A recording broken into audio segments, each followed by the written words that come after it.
The night my sister Claire called me delusional at our mother's birthday dinner, I smiled politely and excused myself to the bathroom. But inside that cramped powder room with its faded rose wallpaper, staring at my reflection under the harsh fluorescent light, something crystallized. The way she'd laughed when I mentioned seeing Dad's old business partner downtown, the way Uncle Raymond had exchanged that look with my brother Marcus, the way they all went quiet when I walked back into the room, as if they'd been discussing my mental state the moment I left. Before we jump back in, tell us where you're tuning from, and if this story touches you, make sure you're subscribed, because tomorrow I've saved something extra special for you. They thought I was losing my mind. They thought grief had finally pushed me over the edge, making me see people who weren't there, chasing shadows of the past. What they didn't know was that I'd been seeing a lot more than shadows lately, and what they really didn't know was that the woman they dismissed as their fragile, grieving Ada had been quietly building a case that would shatter everything they thought they knew about our family. The morning it all started, I was 34 years old, living in the same 2-bedroom apartment in Millbrook Heights that I'd called home for the past 8 years. It wasn't much to look at from the outside, just another brick building squeezed between a laundromat and a corner market. But the rent was reasonable and the landlord, Mrs. Chen, never bothered me about my irregular schedule. Working as a freelance graphic designer meant some months were feast, others famine, but I'd learned to budget carefully and save what I could. My apartment was on the 3rd floor, with windows that faced east toward the old rail yard. Every morning I'd wake to the sound of freight trains rumbling past, a sound that might have driven some people crazy but had become as comforting to me as a heartbeat. The walls were covered with my own artwork mixed with family photos, mostly pictures of me and Dad from before the cancer took him 2 years ago. Mom had been gone since I was 12, a heart attack that came without warning on a Tuesday morning while she was making my school lunch. I'd grown up essentially an only child, though technically I had Claire and Marcus, but they were both more than 15 years older than me, already out of the house and starting their own families when I was still learning to ride a bike. Dad used to joke that I was his surprise blessing, the child who kept him young when everyone else had assumed his parenting days were over. Claire and Marcus tolerated me well enough during family gatherings, but we'd never been close. They saw me as Dad's little pet, the one who got all his attention in his later years, while they were busy with mortgages and soccer practices, and all the things that come with being real adults. When Dad got sick, I was the one who moved back home to care for him. I was the one who drove him to chemotherapy appointments and learned to cook the bland foods his stomach could handle. I was the one who sat with him during those long nights when the pain was too much for sleep, reading him mystery novels and playing endless games of cribbage. Claire visited on weekends when her schedule allowed. Marcus called from Phoenix every few weeks, always promising to visit soon but somehow never quite making it happen. After Dad passed, I inherited the house in Riverside, a modest 3-bedroom ranch with a garden he'd lovingly tended for 30 years. Claire and Marcus had expected this.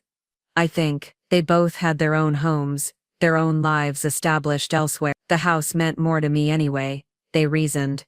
I was the one who'd lived there during Dad's final years, the one who knew which floorboard creaked in the hallway and how to jiggle the kitchen faucet handle just right to stop the drip. But inheriting the house came with inheriting Dad's papers, his files, his business records from the small accounting firm he'd run for 40 years. Dad had been meticulous about record keeping, almost obsessively so. Boxes and boxes of client files, tax documents, correspondence, all organized by year and filed away in the basement office that had once been Marcus's bedroom. I'd planned to spend a weekend going through it all, deciding what needed to be kept for legal purposes, and what could finally be thrown away. That was when I started finding things that didn't make sense. At first it was small discrepancies, payments recorded in Dad's ledgers that didn't match the bank statements, client names that appeared repeatedly in his appointment book, but had no corresponding files, business dinners charged to the company credit card with people I'd never heard him mention. Dad had always been transparent about his work, often bringing clients to the house for barbecues or holiday parties. He'd introduced me to his business partner, Eugene Castellanos, dozens of times over the years. Eugene was like family, Dad always said, someone he trusted completely. But now, Looking through Dad's private records, I was seeing a different picture. Large cash deposits that weren't accounted for in the business books, payments to something called Meridian Holdings that seemed to have no legitimate business purpose, and strangest of all, a safety deposit box key taped to the bottom of an old cigar box, a key to a bank I'd never heard Dad mention. The smart thing would have been to call Claire or Marcus to ask if they knew anything about Dad's business dealings that I might have missed, but something held me back. Maybe it was the way they'd been treating me since the funeral, like I was a child who couldn't be trusted with adult conversation. Maybe it was the memory of Dad's face during those final weeks, the way he'd sometimes look at me with an expression I couldn't quite read, like he wanted to tell me something but couldn't find the word. Or maybe it was the morning I was coming back from the grocery store and saw Eugene Castellanos getting out of a B&W in front of the old Riverside Community Bank. Dad had been dead for 8 months by then. The business was supposedly closed. All clients transferred to other firms. Eugene should have had no reason to be in our neighborhood, and definitely no reason to be visiting a bank where, according to Dad's records, he'd never held an account. I sat in my car across the street and watched him walk inside, carrying a leather briefcase that looked expensive and official. He was inside for exactly 27 minutes. I know because I counted, my hands gripping the steering wheel as I tried to make sense of what I was seeing. When he came out, the briefcase looked lighter, and his expression was one I'd never seen before. Not the jovial, backslapping Eugene who used to bring me peppermints when I was little. This Eugene looked careful, calculating, like a man conducting business he didn't want anyone to know about. That night, I sat at Dad's old desk in the basement office, surrounded by boxes and files, and made a decision. I was going to find out what Eugene Castellanos was really doing at that bank. I was going to understand what those unexplained payments meant, and I was going to figure out why my father, who'd taught me that honesty was the most important thing in life,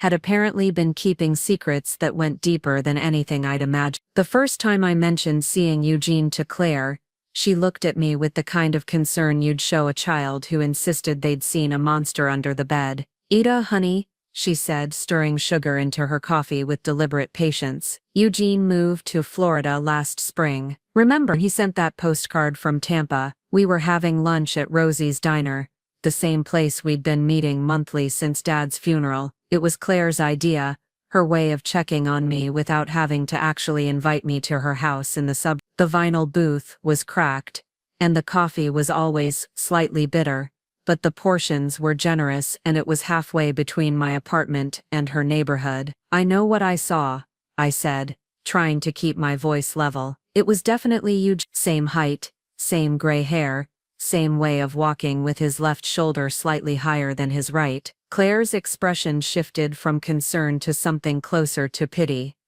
"Ida, grief can play tricks on your mind, you know that, right? Sometimes we see what we need to see, especially when we're still processing loss." The condescension in her voice made my teeth clench, but I forced myself to stay calm. "I'm not hallucinating, Claire. I saw him at the bank on Thursday morning. He was carrying a briefcase, and he stayed inside for about half an hour." "Which bank?" she asked, but not like someone who wanted to help me investigate, more like someone humoring a confused child. "Riverside Community Bank, the one on Maple Street." Claire pulled out her phone and scrolled through her contacts. "I'm going to call Eugene right now, and prove to you that he's in Tampa, probably sitting by a pool somewhere laughing about how much he doesn't miss our winters." But when she called, it went straight to voicemail. An automated message saying the number was no longer in service. Claire frowned at her phone, tried again, got the same result. "That's odd," she murmured, then looked up at me with renewed concern. "But that doesn't mean anything, Ida. People change numbers all the time. Maybe he got a new cell plan, or switched carriers." I wanted to tell her about the safety deposit box key,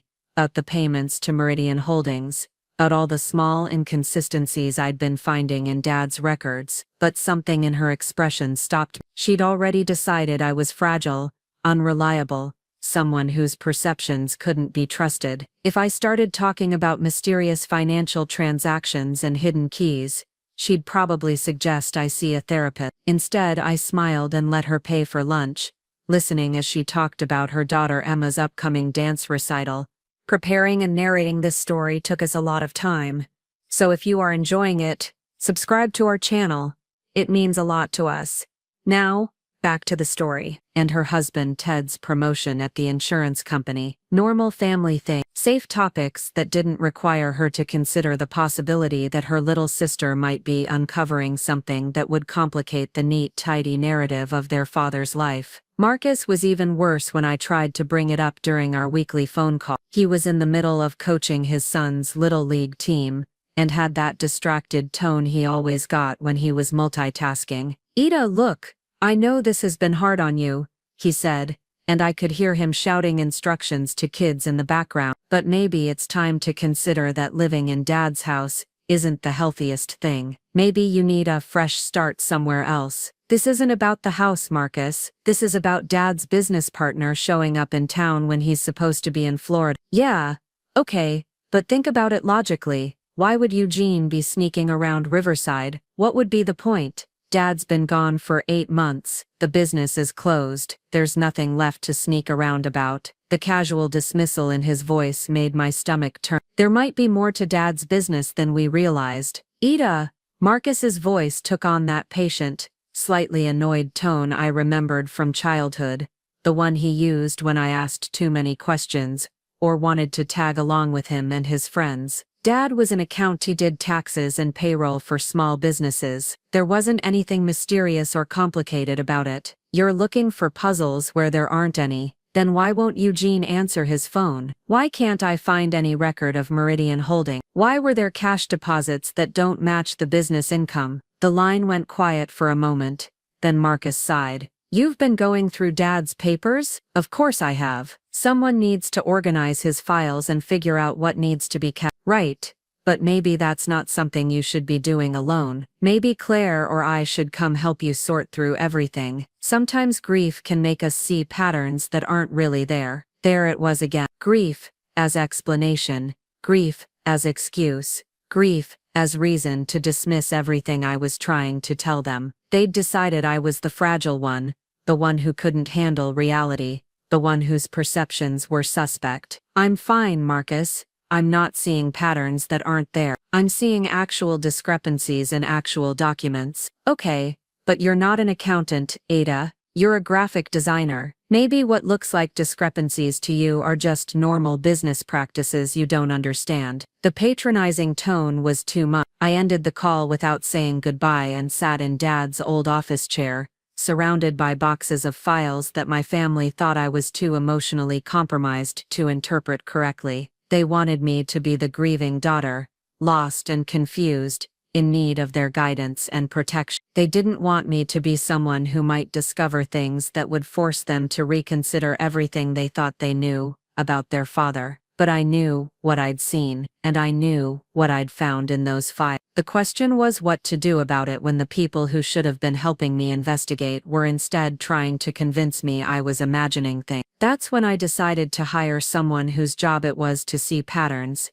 to find answers, to take the kinds of questions my family dismissed as delusions, and treat them with the seriousness they deserved. That's when I decided to hire a private investigator. The Office of Blackwood Investigations was nothing like what I'd expected. I'd imagined something out of an old detective movie, maybe a cramped room above a bar with Venetian blinds, and a secretary who chewed gum and filed her nails. Instead, it was a clean professional space in a modern office building downtown, with tasteful artwork on the walls, and a waiting area that could have belonged to any law firm or accounting practice. The receptionist, a young man with perfectly styled hair and a crisp white shirt, took my name and asked me to have a seat. Within 5 minutes, I was being shown into an office where a woman maybe 10 years older than me stood up from behind a mahogany desk that looked like it cost more than my car. "Miss Foster," she said, extending her hand, "I'm Detective Rita Blackwood. Please, have a seat." Rita Blackwood was not what I'd expected either.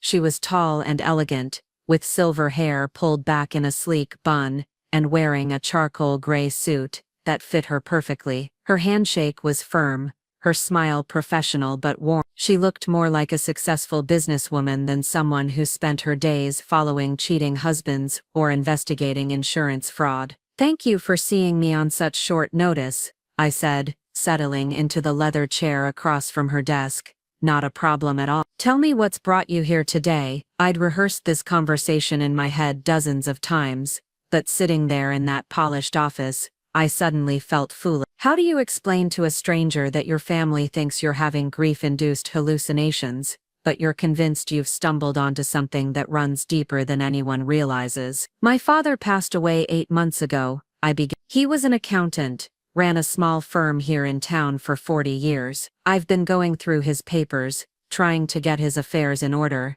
and I've found some things that don't make sense." Rita nodded, her expression neutral and professional. "What kind of thing?" I opened the folder I'd brought with me and spread several documents across her desk: bank statements, copies of ledger entries, the mysterious payments to Meridian Holdings. "These cash deposits don't match his business income. These payments seem to have no legitimate purpose. And then there's this." I showed her a photocopy of the safety deposit box key. "I found this hidden in his office. It's for a bank he never mentioned, never had any other accounts with." Rita examined the documents carefully, making notes on a legal pad. "Have you been to this bank? Have you tried to access the safety deposit box?" "I tried, but they said I'd need documentation proving I'm authorized to access it. Dad's will doesn't mention any safety deposit boxes, and his lawyer says he wasn't aware of any. And your father's business partner, have you discussed any of this with him? That's the other thing." I told her about seeing Eugene at the bank, about his phone number being disconnected, about my family's insistence that I was imagining things. "I know how it sounds," I finished, "but I'm not delusional. I'm not seeing things that aren't there." Rita set down her pen and looked at me directly. "Miss Foster, let me ask you something. What do you think is really going on here? What's your theory about what you've discovered?" The question caught me off guard. No one had asked me what I thought was happening. Everyone had been so focused on convincing me that nothing was happening at all. "I think my father was involved in something he didn't want anyone to know about," I said slowly. "I think Eugene Castellanos is still very much in town, and I think whatever they were doing together, it didn't end when Dad died." Rita nodded. "Those are reasonable conclusions based on what you've shown me. The question is whether you want to know the truth, even if it's not what you expect to find." "I need to know," I said. "My family thinks I'm falling apart, but something is wrong here. I can feel it." "All right then." Rita opened a desk drawer and pulled out a contract. "My standard rate is $200 a day plus expenses. I'll need a retainer of $1,000 to start. I specialize in financial investigations, so this is exactly the kind of case I handle. If there's something to find, I'll find." I wrote the check with hands that trembled slightly, not from fear, but from relief. Finally, someone was taking me seriously. Finally, someone was going to help me find answers, instead of trying to convince me that the questions themselves were symptoms of mental instability. "One more thing," Rita said, as I stood to leave. "I need you to be prepared for the possibility that what we discover might change how you think about your father. Are you ready for that?" I thought about Dad's face during those final weeks, the way he'd sometimes look at me like he wanted to say something but couldn't find the words. I thought about the careful way he'd organized his papers, almost like he'd known someone would eventually go through them. I thought about the safety deposit box key, hidden but not destroyed, as if he'd wanted it to be found by the right person at the right time. "I'm ready," I said, but I had no idea how much I was about to learn about the man I'd thought I knew better than anyone in the world. And I had no idea how much my family's dismissal of my concerns was about to become the least of my problems. Rita called me 3 days later with an update that sent chills down my spine. "I've been doing some preliminary research on Meridian Holdings," she said, her voice crisp and professional over the phone. "It's what we call a shell company, technically legitimate, but designed to obscure the true nature of financial transactions. The registered address is a P box in Delaware, and the listed officers are all professional nominees, people who lend their names to companies for a fee without having any real involvement in the business." I was sitting at my kitchen table, a cup of coffee growing cold in front of me. "What does that mean?" Exactly. It means someone went to considerable trouble to hide what Meridian Holdings actually does. Companies like this are often used for money laundering, tax evasion, or moving funds in ways that would be difficult to trace through normal banking channels. The words hung in the air between us. Money laundering, tax evasion. These were not terms I'd ever associated with my father, the man who'd taught me that even small lies could lead to big problems, who'd insisted on paying exact change at every store because honesty starts with the pennies. There's more, Rita continued. I checked with the bank about that safety deposit box. The account was opened 12 years ago, with your father and Eugene Castellanos listed as joint signatories. According to their records, it's been accessed regularly, most recently, 3 weeks ago. 3 weeks ago. Long after Dad was gone, long after Eugene was supposedly in Florida. Did they tell you who accessed it? That's where it gets interesting. The signature on file matches Eugene Castellanos, but when I showed the bank manager a recent photo of Castellanos, he couldn't definitively identify him as the person who's been coming in. He said the man who's been accessing the box is younger, different build, different facial structure. My mouth went dry. Someone's been impersonating Eugene. That's one possibility. Another is that the real Eugene Castellanos has been using false identification, or that there's someone else entirely who's been authorized to access the box using Eugene's credentials. I thought about the man I'd seen outside the bank, the way he'd moved with the confident stride of someone who belonged there, someone who knew exactly what he was doing. What's our next? I'm going to do some more digging into your father's business records, see if I can trace where those mysterious payments originated, and where they ended up. I'm also going to try to locate the real Eugene Castellano. If he's in Florida like your family believes, then we need to figure out who's been using his identity here in town. After we hung up, I sat at my kitchen table staring at the phone, trying to process what I'd learned. My father, the most honest man I'd ever known, had been involved with a shell company designed to hide financial transactions. He'd maintained a secret safety deposit box that was still being accessed by someone pretending to be his business partner. Nothing about this matched the man who'd raised me, who'd taught me right from wrong, who'd never even cheated on his taxes, but there was something else, something that bothered me, even more than the financial irregularities, the timing of it all. The safety deposit box had been opened 12 years ago, right around the time I'd graduated from college and moved into my own apartment. Dad had suddenly insisted on paying for my moving expenses, my security deposit, even buying me furniture for my new place. At the time I'd assumed he was just being generous, a proud father helping his daughter start her adult life. Now I wondered if there was more to it, if maybe some of that mysterious money had found its way to me, if I'd been unknowingly benefiting from whatever scheme Dad and Eugene had been running. The thought made me sick to my stomach, but it also made me more determined than ever to find out the truth, no matter how ugly it might be. That evening I drove to Claire's house in Maplewood Estates,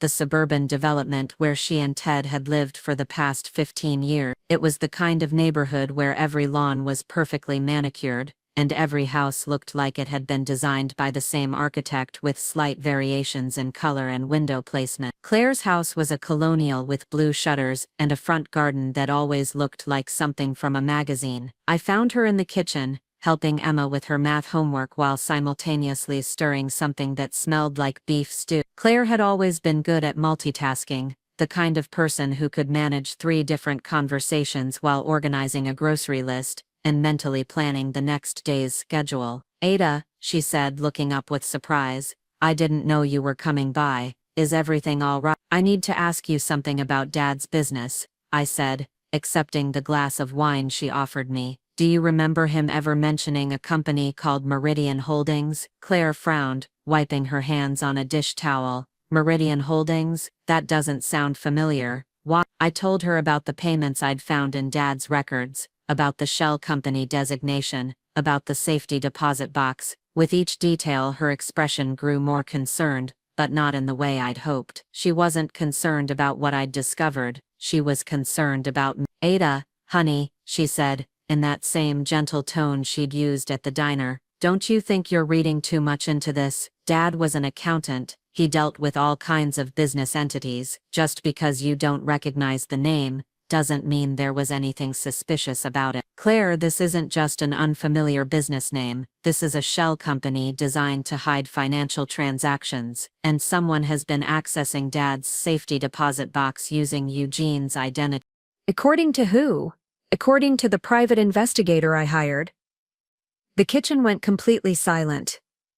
Even Emma looked up from her math homework, sensing the sudden tension in the room. You hired a private investigator. Claire's voice was carefully controlled, but I could hear the alarm underneath.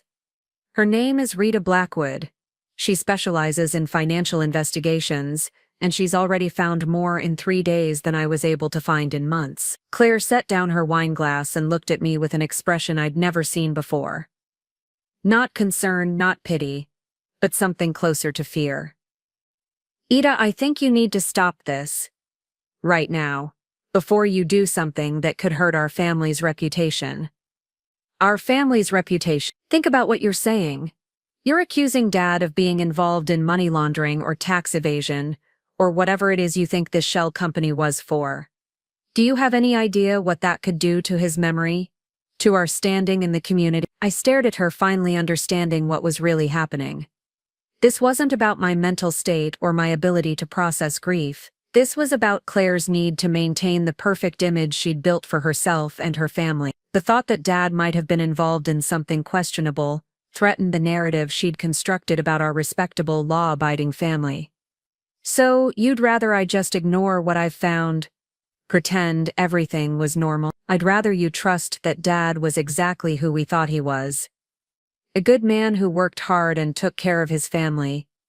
Not some criminal mastermind hiding money in shell companies. But what if he wasn't exactly who we thought he was? What if there's more to the story? Claire picked up her phone. I'm calling Marcus. And then I'm calling Dr. Richardson. Go! Dr. Richardson was Claire's family physician, a kind older man who'd treated everything from Emma's strep throat to Ted's high blood pressure. Why are you calling Dr. Richardson? Because I think you need help, Ada. Real help.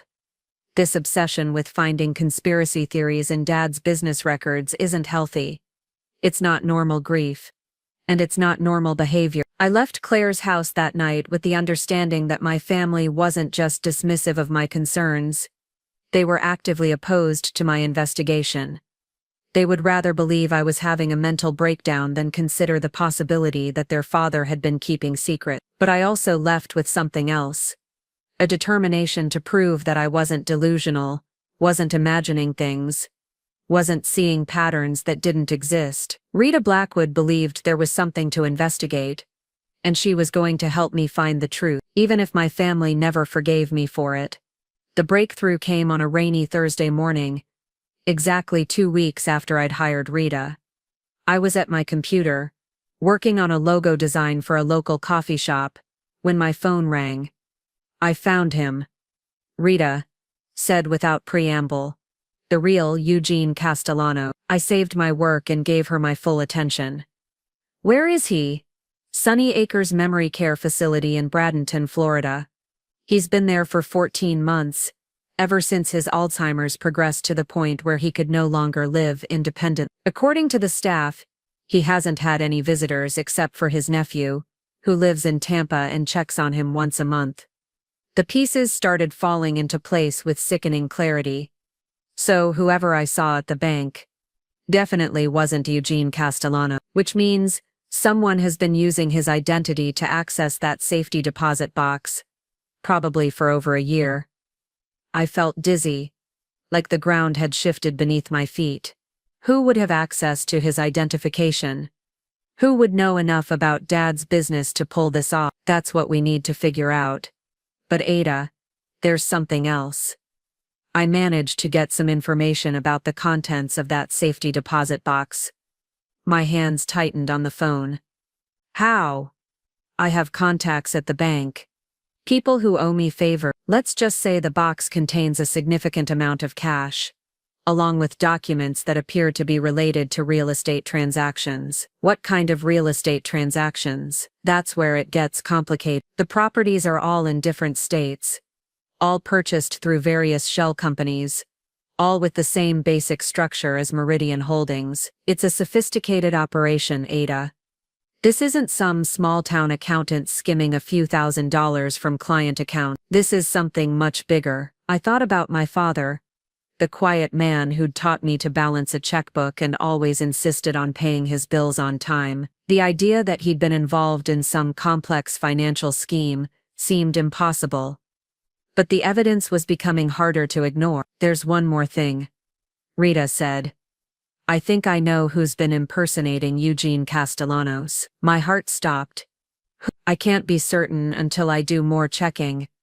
But based on the bank manager's description and some other information I've gathered, I believe it's someone from your father's firm, someone who would have had access to client files, business records, and possibly Eugene's personal information. The room seemed to spin around me.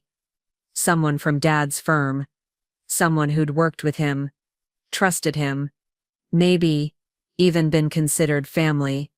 Do you have a suspect? I have a theory, but before I go further, I need to ask you something. Are you prepared for the possibility that this person might be someone you know, someone you trusted? I thought about all the people who'd worked at Dad's firm over the years, the bookkeeper who'd been there since I was a child, the junior accountants who'd come and gone, the office manager who'd helped organize Dad's funeral. I need to know the truth, I said. No matter who it is, all right.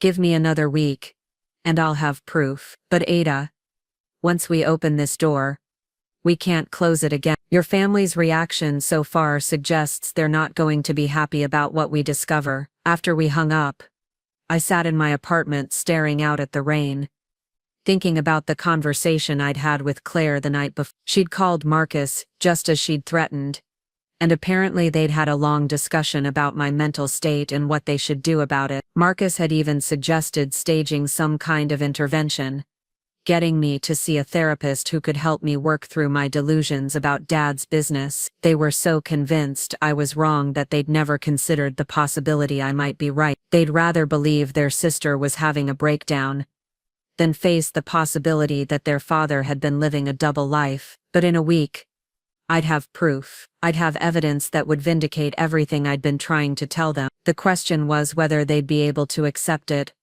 or whether they'd find new ways to dismiss what they didn't want to believe. Either way, I was about to find out exactly how far my family would go to protect the perfect image they'd built around our father's memory, and I was about to discover just how much they'd been willing to sacrifice in order to avoid facing an uncomfortable truth. The storm was coming, and I was the only one who could see the clouds gathering on the horizon. Rita's call came on a Tuesday morning while I was having breakfast.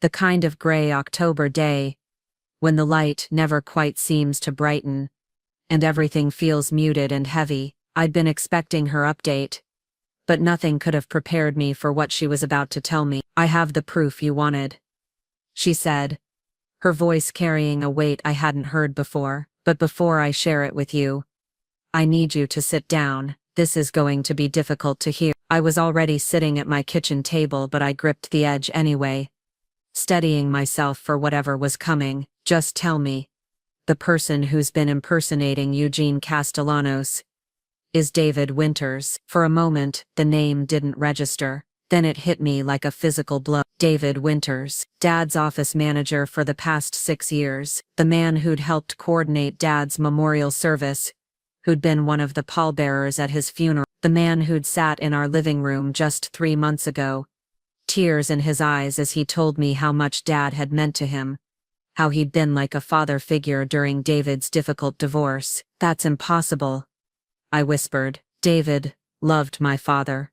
He would never. Ada, I have security footage from the bank. David Winters has been accessing that safety deposit box regularly for over a year, using Eugene Castellanos' identification. He's also been making withdrawals from several accounts that were linked to your father's shell company. The room seemed to tilt around me. David Winters, 38 years old, soft-spoken, reliable David who'd always remembered my birthday and asked about my graphic design work. David who'd been at our house for Christmas dinner 2 years ago, who'd helped Dad set up his new computer, and patiently taught him how to use email, How much money are we talking about? I asked, though I wasn't sure I wanted to know the answer. Based on what I've been able to trace so far, approximately $2 million over the past 5 years. Most of it moved through Meridian Holdings and 2 other shell companies before being distributed to various offshore accounts. I felt sick, not just because of the amount,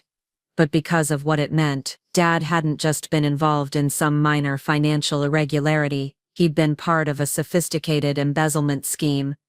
And David had been his partner, or maybe David had been manipulating Dad all along. Maybe the man I'd trusted, the man who'd become like family to us, had been stealing from Dad's clients for years. There's more, Rita continued. I did some digging into David's background. He's got gambling debts. Significant ones. Casino markers in Atlantic City and Las Vegas. Private poker games where he owes money to people who don't take kindly to late payments. Your father's business was probably keeping him afloat, but that doesn't make sense. Dad was so careful about money, so honest about everything. How could he not have known what was happening? Rita's pause was long enough that I knew she was choosing her words carefully. Ada, I need you to consider the possibility that your father did know, that he wasn't just a victim in this. The words hit me like ice water. What are you saying? I'm saying that the financial structure we uncovered is too sophisticated for someone to have hidden from an experienced accountant. Your father would have had to sign off on the shell company formations, approve the offshore transfers, authorize the safety deposit box. This wasn't something David could have done alone. I couldn't breathe.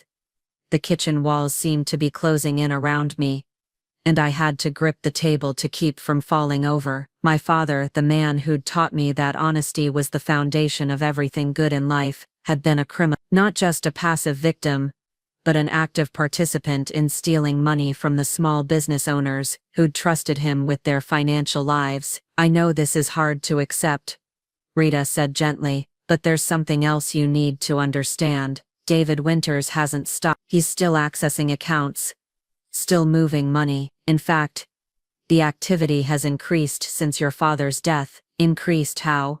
He's been liquidating assets, closing accounts, essentially cleaning out everything he can get his hands on. I think he's preparing to disappear completely. And he's using your father's death as cover for his final cash grab. I thought about the conversation I'd had with Claire and Marcus, the way they'd dismissed my concerns as grief-induced delusion. If they knew what I was learning now, would they still think I was imagining things, or would they find new ways to avoid facing the truth about their father? What happens next? I asked. That depends on what you want to do. We have enough evidence to go to the police, to press charges for identity theft, embezzlement, and fraud, but once we do that, everything becomes public. Your father's involvement, the extent of the theft, the clients who were victimized, there's no going back from that. I closed my eyes thinking about Dad's final weeks. The way he'd sometimes looked at me with that expression I couldn't read. Had he been trying to tell me something? Had he known what David was doing and felt powerless to stop it? Or had he been equally guilty, equally complicit in the scheme that had funded his comfortable retirement and my college education and who knows what else? There's one more thing, Rita said. I think David knows you've been investigating. My contacts at the bank mentioned that he's been asking questions about who else has been inquiring about the safety deposit box. If he realizes you're getting close to the truth, he might accelerate his timeline. A chill ran down my spine. What does that mean? It means he might try to silence you before you can expose him. People with this much money at stake, and this much to lose, don't always make rational decisions. After Rita hung up, I sat in my kitchen for a long time, staring at my cold coffee and trying to process what I'd learned. David Winters, the man who'd been like an uncle to me, was not only a thief but potentially dangerous. My father, the moral compass of my entire life, had been involved in stealing money from his client, and my family, who should have been supporting my investigation, had instead chosen to believe I was mentally unstable rather than face an uncomfortable truth. I felt completely alone, surrounded by lies and betrayal and the crushing weight of knowledge I wished I'd never acquired. But I also felt something else. Something harder and more determined than the grief that had been consuming me for months. I felt angry, not just at David for his betrayal, or at Dad for his involvement, but at Claire and Marcus for their willful blindness. They'd been so concerned with protecting their perfect family image that they'd refused to listen when I tried to tell them something was wrong. They'd rather believe their sister was having a breakdown than consider the possibility that their comfortable assumptions about their father might be incorrect. Well, now I had proof, incontrovertible, documented, legally admissible proof that everything I'd been trying to tell them was true. The question was what to do with it. I could call the police immediately, turn over Rita's evidence, and let the legal system handle David Winter. But that would mean exposing Dad's involvement, destroying the reputation he'd built over 40 years, and probably devastating the clients who'd trusted him with their business. Some of those clients were people I'd known my entire life, neighbors and family friends, who'd already suffered enough without learning they'd been systematically robbed by the man they'd considered trustworthy. Or I could confront David myself, try to understand how this had all started, maybe even give him a chance to make things right before involving law enforcement. It was risky, potentially dangerous, but it might be the only way to get answers to the questions that were eating at me. Questions about Dad's level of involvement, about when the stealing had started, about whether there was any part of my childhood that hadn't been built on stolen money. I spent the rest of the day pacing my apartment, weighing my options, trying to decide what Dad would have wanted me to do. But that was the problem, wasn't it? I no longer knew who Dad really was. The man who'd raised me to value honesty above everything else had apparently been living a lie for years. How could I trust my memories of his moral guidance when those memories were built on a foundation of theft and deception? As evening approached, I made my decision. I was going to confront David Winters directly. I was going to look him in the eye and demand the truth about what had happened, about Dad's involvement, about how long the stealing had been going on. I deserved answers, and the clients who'd been robbed deserved justice, even if it meant destroying the perfect family image that Claire and Marcus were so desperate to protect. But first, I needed to let Rita know what I was planning. She'd worked too hard to uncover the truth for me to go off on my own without keeping her informed, and if something went wrong, if David really was dangerous, I wanted someone to know where I'd gone and what I'd been trying to do. I called Rita's office, but her receptionist told me she was in court and wouldn't be available until the next morning. I left a message asking her to call me as soon as possible, then spent a restless night rehearsing what I would say to David, how I would approach him, what questions I most needed answered. I didn't sleep much, and when I finally dozed off near dawn, I dreamed about Dad. In the dream, he was sitting at his old desk in the basement office, surrounded by boxes of files and looking older than I'd ever seen him. He kept trying to tell me something, but every time he opened his mouth, no sound came out. I woke up with tears on my face, and the unsettling feeling that even in my dreams, my father was keeping secrets from me. The next morning, I drove to David's apartment complex on the other side of town. It was a modest place, nothing fancy, the kind of building where young professionals and retirees lived when they wanted something affordable but respectable. I'd been there twice before, once for a Christmas party he'd hosted for Dad's employees, and once to drop off some files when David had called in sick with the flu. I sat in my car in the parking lot for 20 minutes, gathering my courage, and going over what I wanted to say. I needed to be careful not to let him know how much I'd discovered,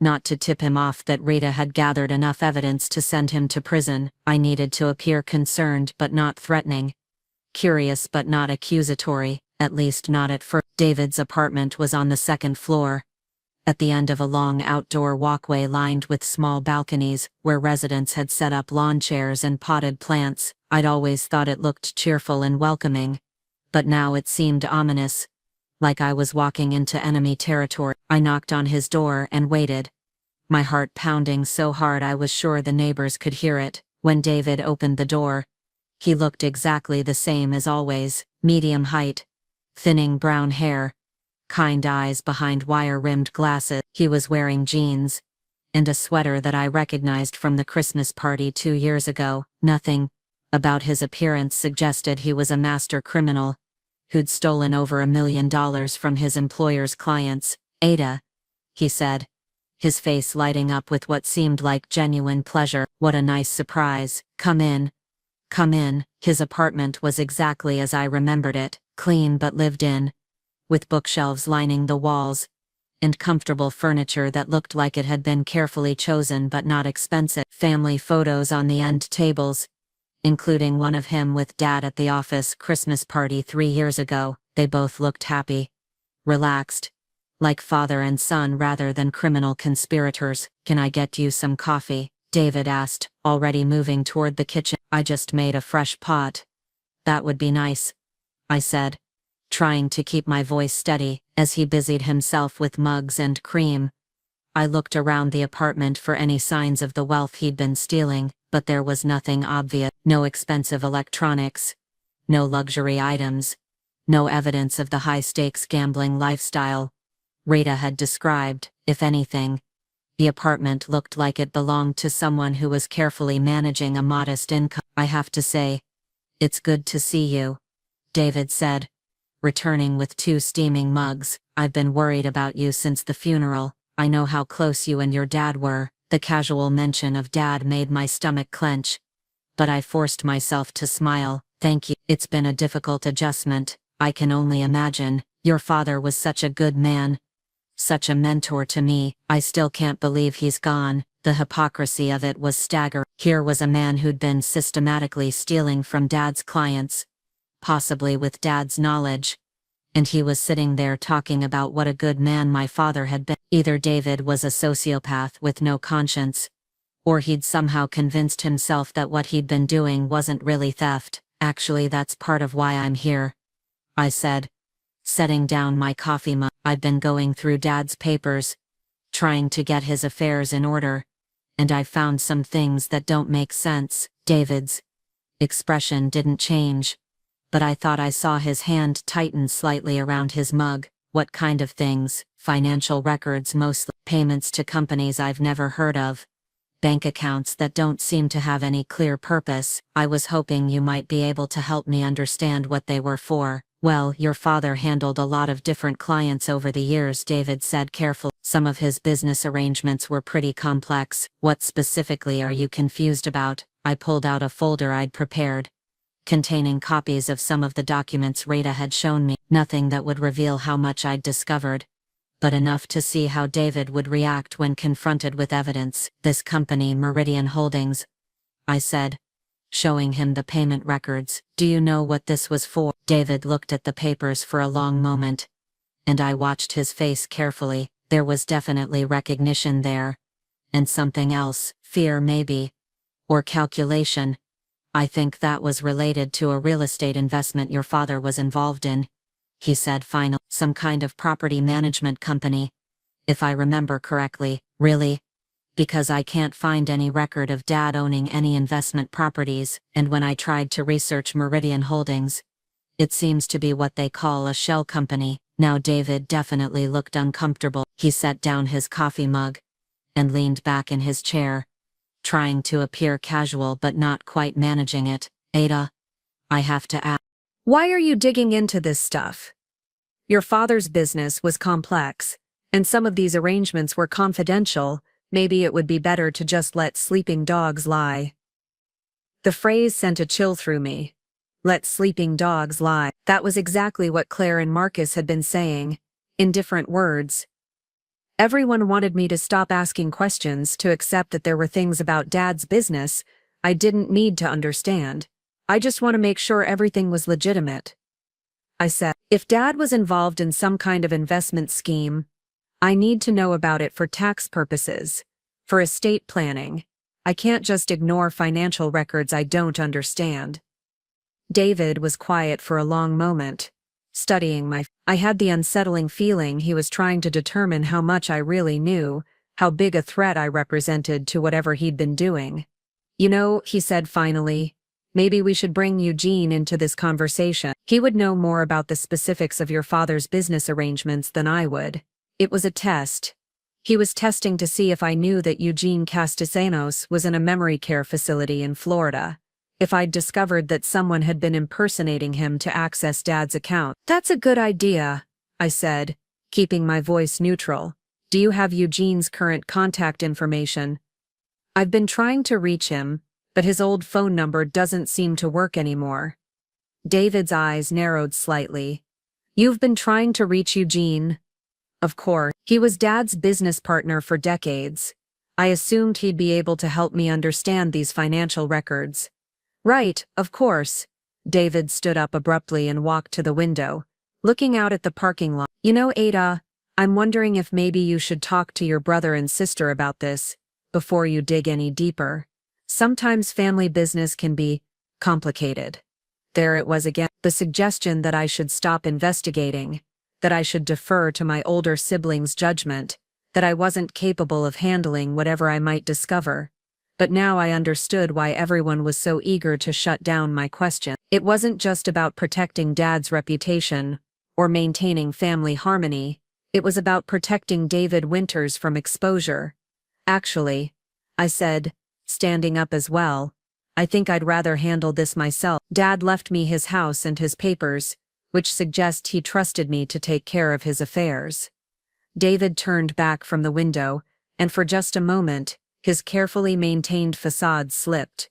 The kind, avuncular expression was gone, replaced by something harder and more calculated. Be careful, Ada, he said quietly. Sometimes when you start pulling at threads, the whole fabric comes apart. And sometimes that fabric is holding together more than you realize. The threat was subtle but unmistakable. David was warning me to stop investigating. And the implication was clear. If I continued pursuing the truth about Dad's business, there would be consequences. I left his apartment with my hands shaking, but not from fear. From rage. This man who'd been like family to us, who'd sat at our dinner table and been trusted with Dad's business, was now threatening me to protect his criminal enterprise. He'd stolen money from innocent people, possibly corrupted my father, and now he had the audacity to warn me away from exposing his crimes. But as I drove home, I realized something else.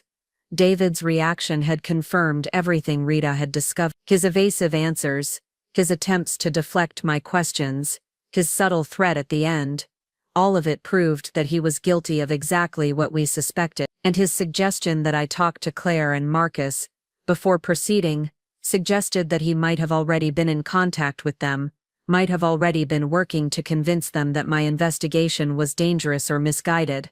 The thought made my blood run cold. If David had been manipulating my family's perception of my mental state, if he'd been the one encouraging them to dismiss my concerns as grief-induced delusions, then his betrayal ran even deeper than I'd imagined. He wasn't just stealing money, he was stealing my relationships with my own siblings, turning them against me to protect his criminal enterprise. When I got home, there was a message from Rita on my answering machine. Her voice was tense, urgent.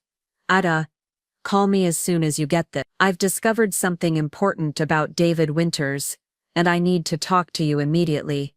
Do not confront him alone.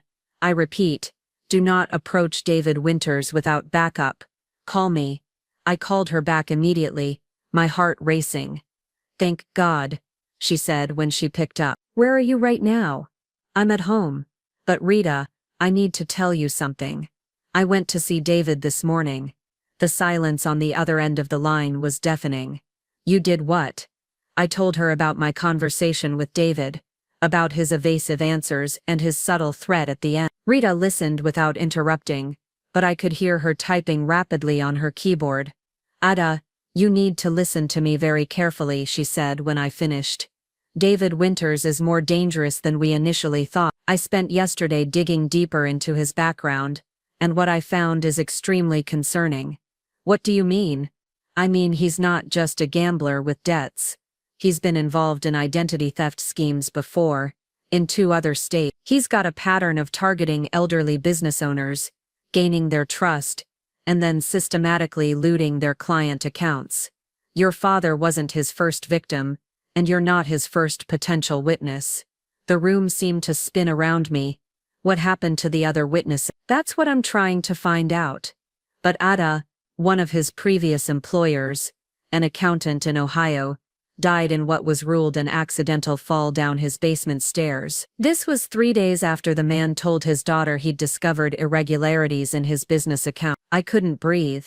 The implications of what Rita was telling me were too horrifying to process. David hadn't just been stealing money, he might have been killing people to cover his tracks. Are you saying David murdered my father? I don't know, but I think it's possible. Your father's death was ruled natural causes.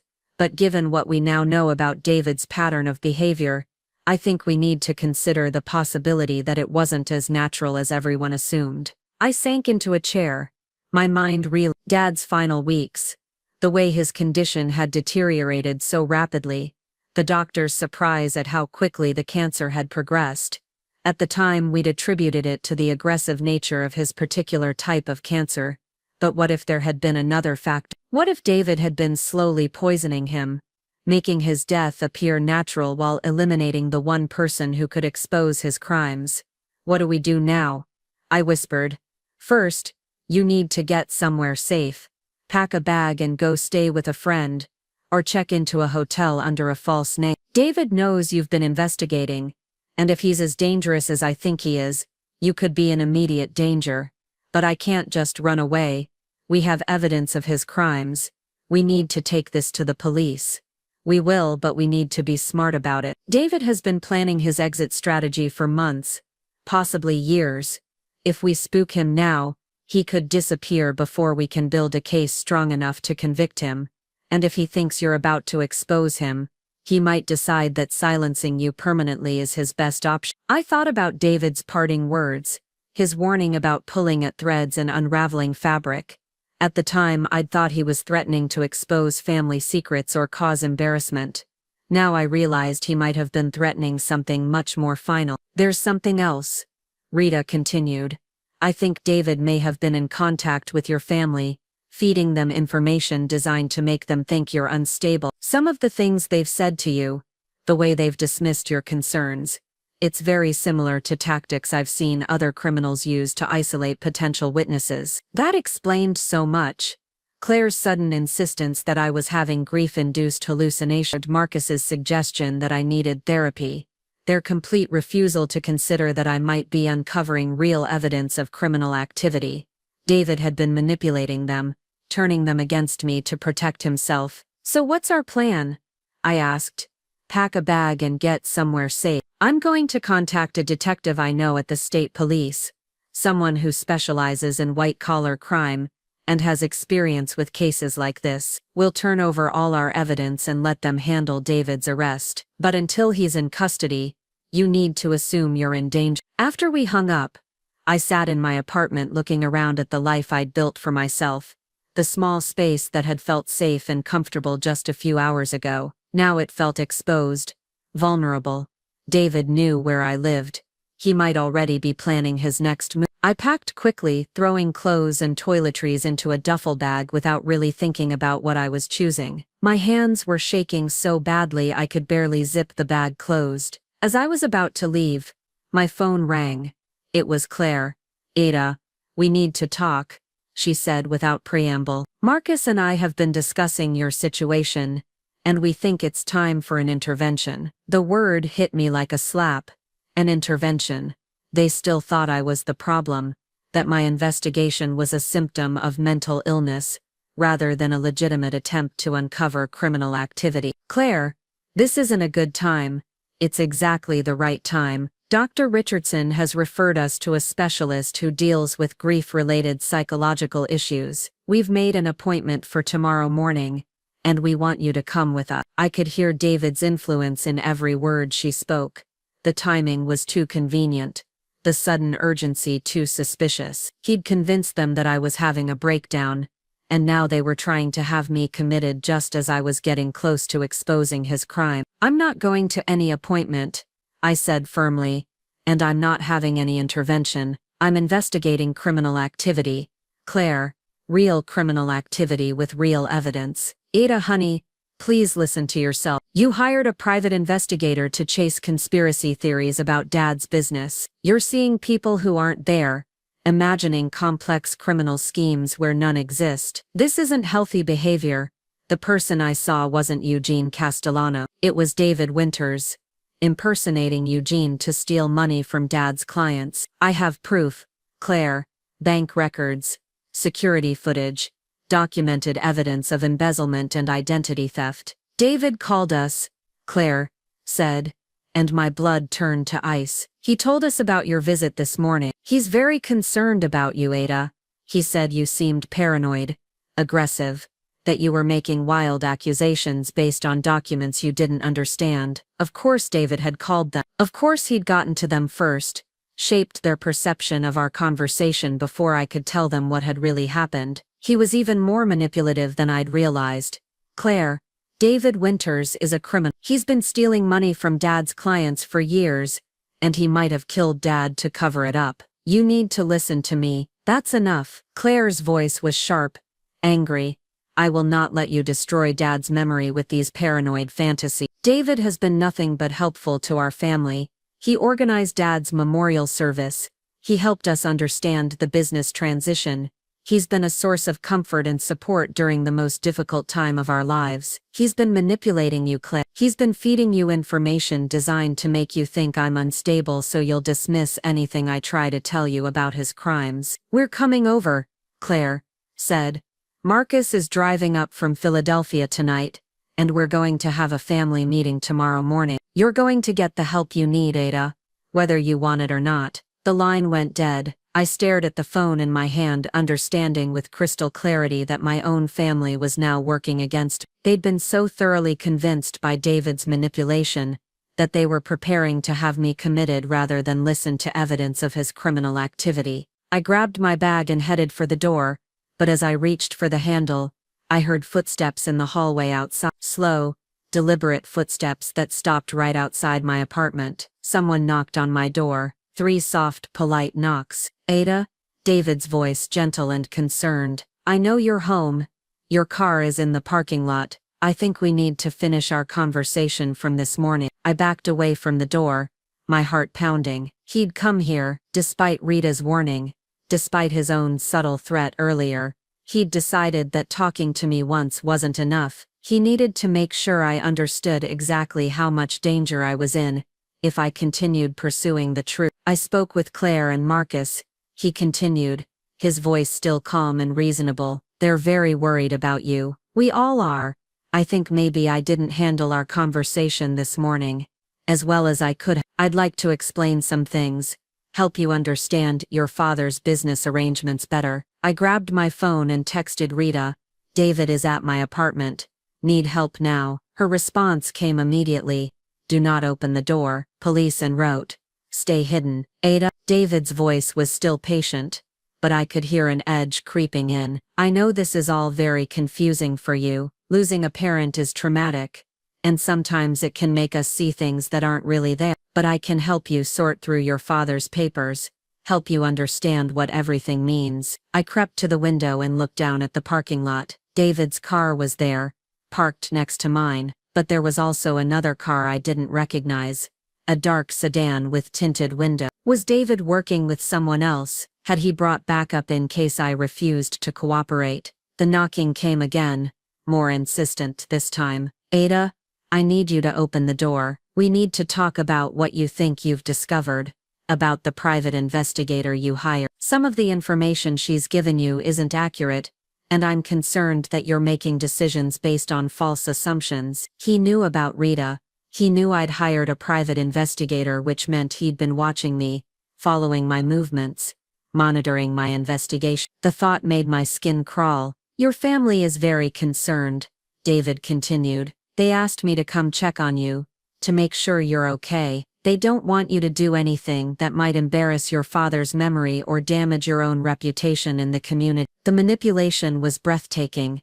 He was using my family's concern against me, positioning himself as their representative, their agent, and convincing me to stop my investigation. And he was threatening my reputation, my standing in the community, if I continued asking questions about Dad's business. I heard a car door slam in the parking lot, then another, multiple engines starting up. Through the window I could see David's car pulling away along with the dark sedan. They were leaving, but not because they'd given up. They were leaving because they'd accomplished what they'd come to do. They'd let me know I was being watched. They'd made it clear that I had nowhere to hide, that they could find me whenever they want, and they'd reminded me that my own family was working against me, that I was completely alone in my fight to expose the truth. But as I watched their taillights disappear into the darkness, I felt something I hadn't expected, not fear, but determination. David Winters had made a crucial mistake. He'd revealed just how far he was willing to go to protect his criminal enterprise,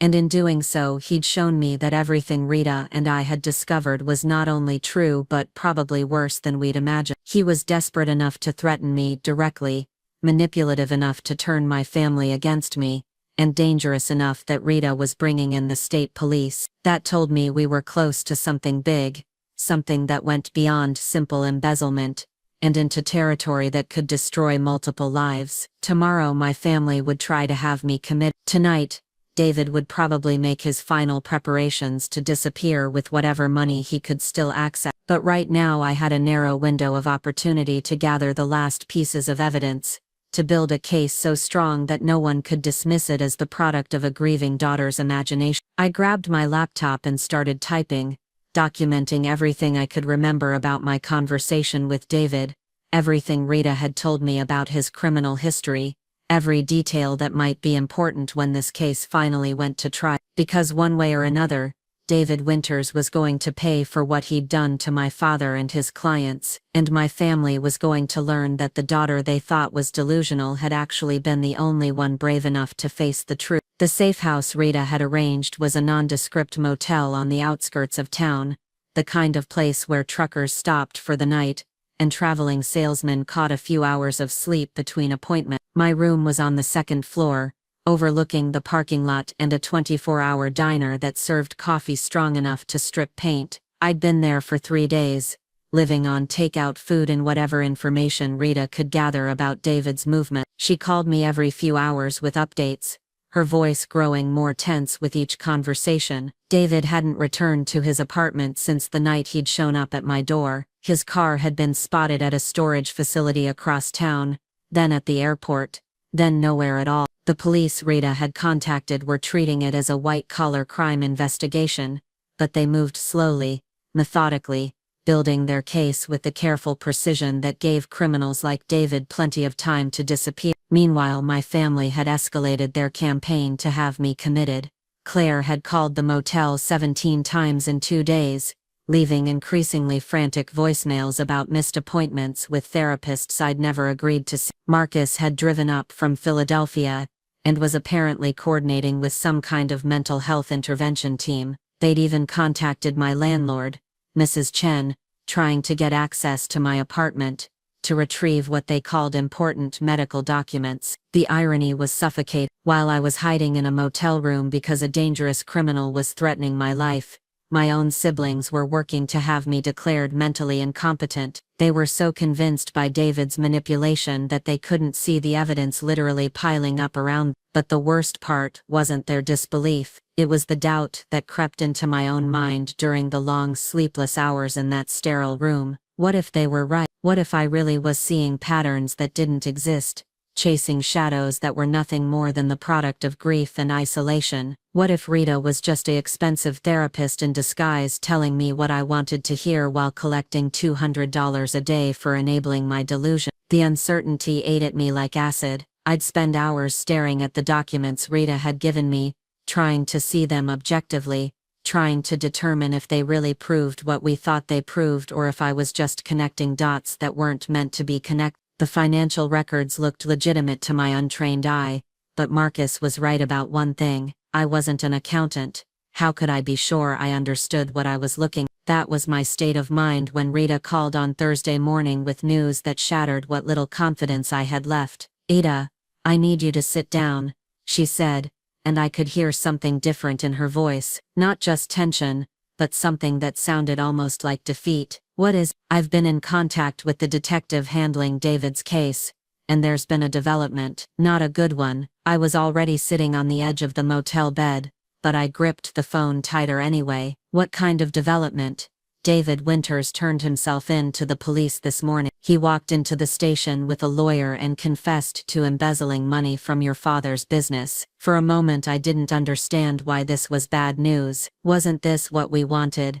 Wasn't this exactly the outcome we'd been working toward? But that's good, right? He confessed. He admitted to the crimes. Ida, he confessed to stealing money, but he's claiming your father was completely innocent. According to his statement, he manipulated your father's trust, forged signatures, and conducted all the illegal transactions without your father's knowledge. He's painting himself as the sole perpetrator and your father as an unwitting victim. The room seemed to tilt around me, but that's not possible. You said the financial structure was too complex for Dad not to have known about it. I know what I said, but David's lawyer has documentation that suggests otherwise. Forged power of attorney documents, falsified bank records, even expert testimony from a handwriting analyst, who claims your father's signatures on several key documents were fabricated. I couldn't breathe. If David was telling the truth, if Dad really had been innocent, then everything I'd believed about my father's involvement was wrong. But if David was lying,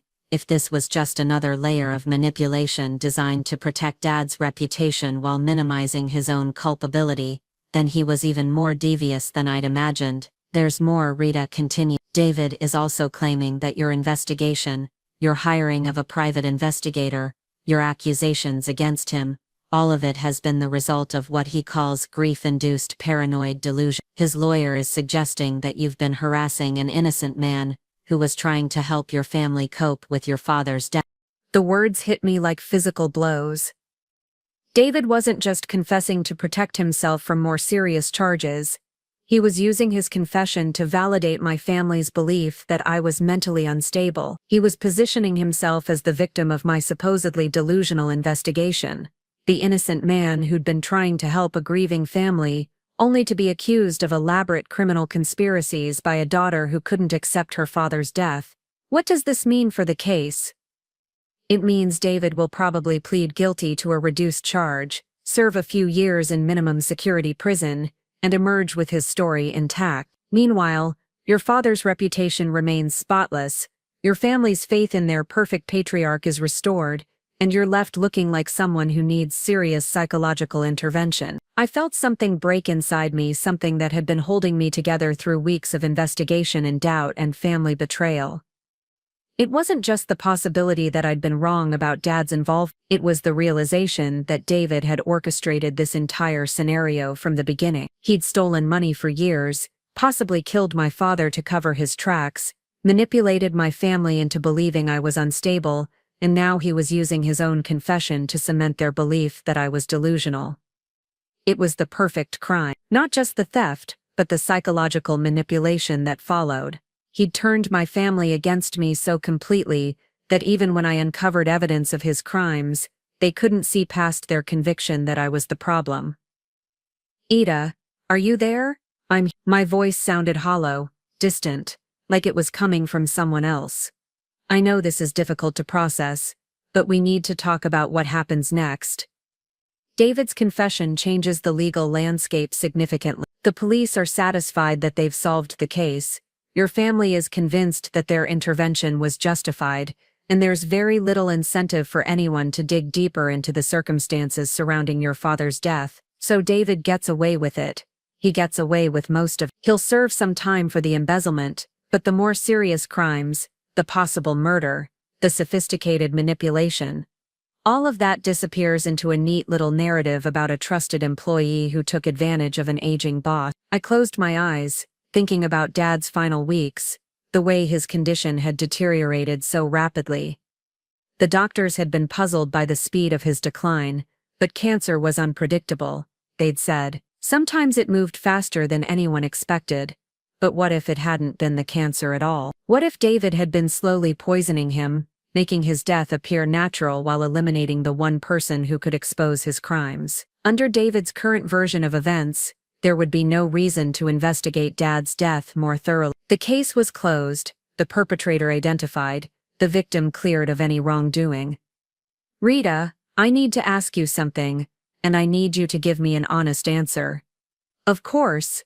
Do you think I've been delusional? Do you think I've been seeing patterns that don't exist, imagining conspiracies where none exist? The pause that followed was longer than I would have liked. Ida, I think you've been asking legitimate questions about legitimate discrepancies in your father's business record. I think you uncovered real evidence of criminal activity, and I think your family's dismissal of your concerns was premature and unfair. But I also think grief can make us see malice where there might only be incompetence, conspiracy where there might only be coincidence. The truth is probably somewhere between David's version and the elaborate criminal enterprise we thought we'd uncovered. So you think I was wrong about Dad's involvement?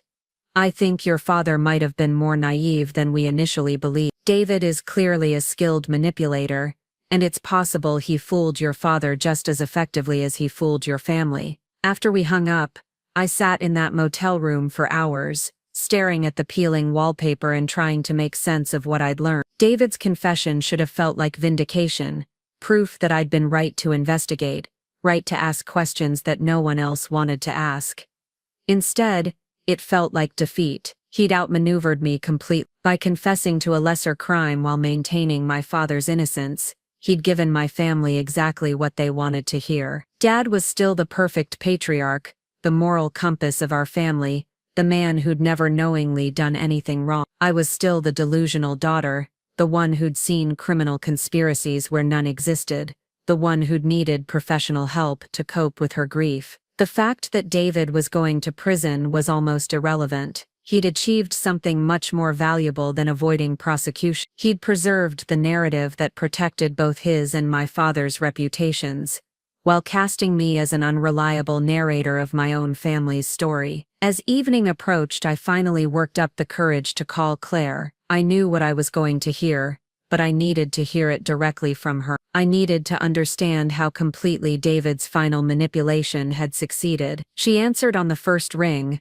as if she'd been waiting for my call. Ida, thank God. Where are you? We've been worried sick. I'm safe. I heard about David's confession. Yes. It's such a relief. I mean, it's terrible that he was stealing from Dad's clients, but at least now we know Dad wasn't involved. At least now we know he was just as much a victim as everyone else. The certainty in her voice was heartbreaking. She was so grateful to have her perfect image of Dad restored that she couldn't see the holes in David's story, couldn't question why a man who'd been stealing for years would suddenly develop a conscience and confess. Claire, don't you think it's strange that David confessed right after I started investigating? Don't you think the timing is suspicious? Ida, honey, I think David confessed because you were getting close to the truth. Your investigation, as misguided as it was, probably made him realize he couldn't keep hiding what he'd done. But what about all the evidence Rita found? The shell companies, the offshore accounts, the complexity of the financial structure. David's lawyer explained all of that. He was very sophisticated in how he hid his crimes, very careful to make it look like Dad was involved when he wasn't. That's probably why you thought you were seeing evidence of Dad's participation. David was deliberately creating false trails to protect himself. It was brilliant, really. Every piece of evidence I'd uncovered could now be explained as David's attempt to frame my father. The sophisticated financial structure wasn't proof of Dad's involvement. It was proof of David's deception. The shell companies weren't evidence of a conspiracy. They were tools David had used to hide his crimes while implicating an innocent man. What about the threats? I asked. What about David coming to my apartment, warning me to stop investigating? Ida, David never threatened you. He was concerned about you, just like we all were. He was trying to help you understand that your father wasn't involved in anything illegal, that you were chasing shadows that would only hurt your own mental health. Even my memory of our conversation was being rewritten. David's subtle threats were now expressions of concern. His warnings about pulling at threads were now attempts to protect my psychological well-being. Every piece of evidence I'd gathered was being reinterpreted through the lens of David's confession, and my family's relief at having their perfect father figure restored. We've rescheduled your appointment with Dr. Morrison, Claire continued. He's a specialist in grief counseling, And he's very experienced with cases like yours, cases where people develop paranoid ideation following the loss of a parent. Cases like mine. I was now a case study, a textbook example of how grief could distort perception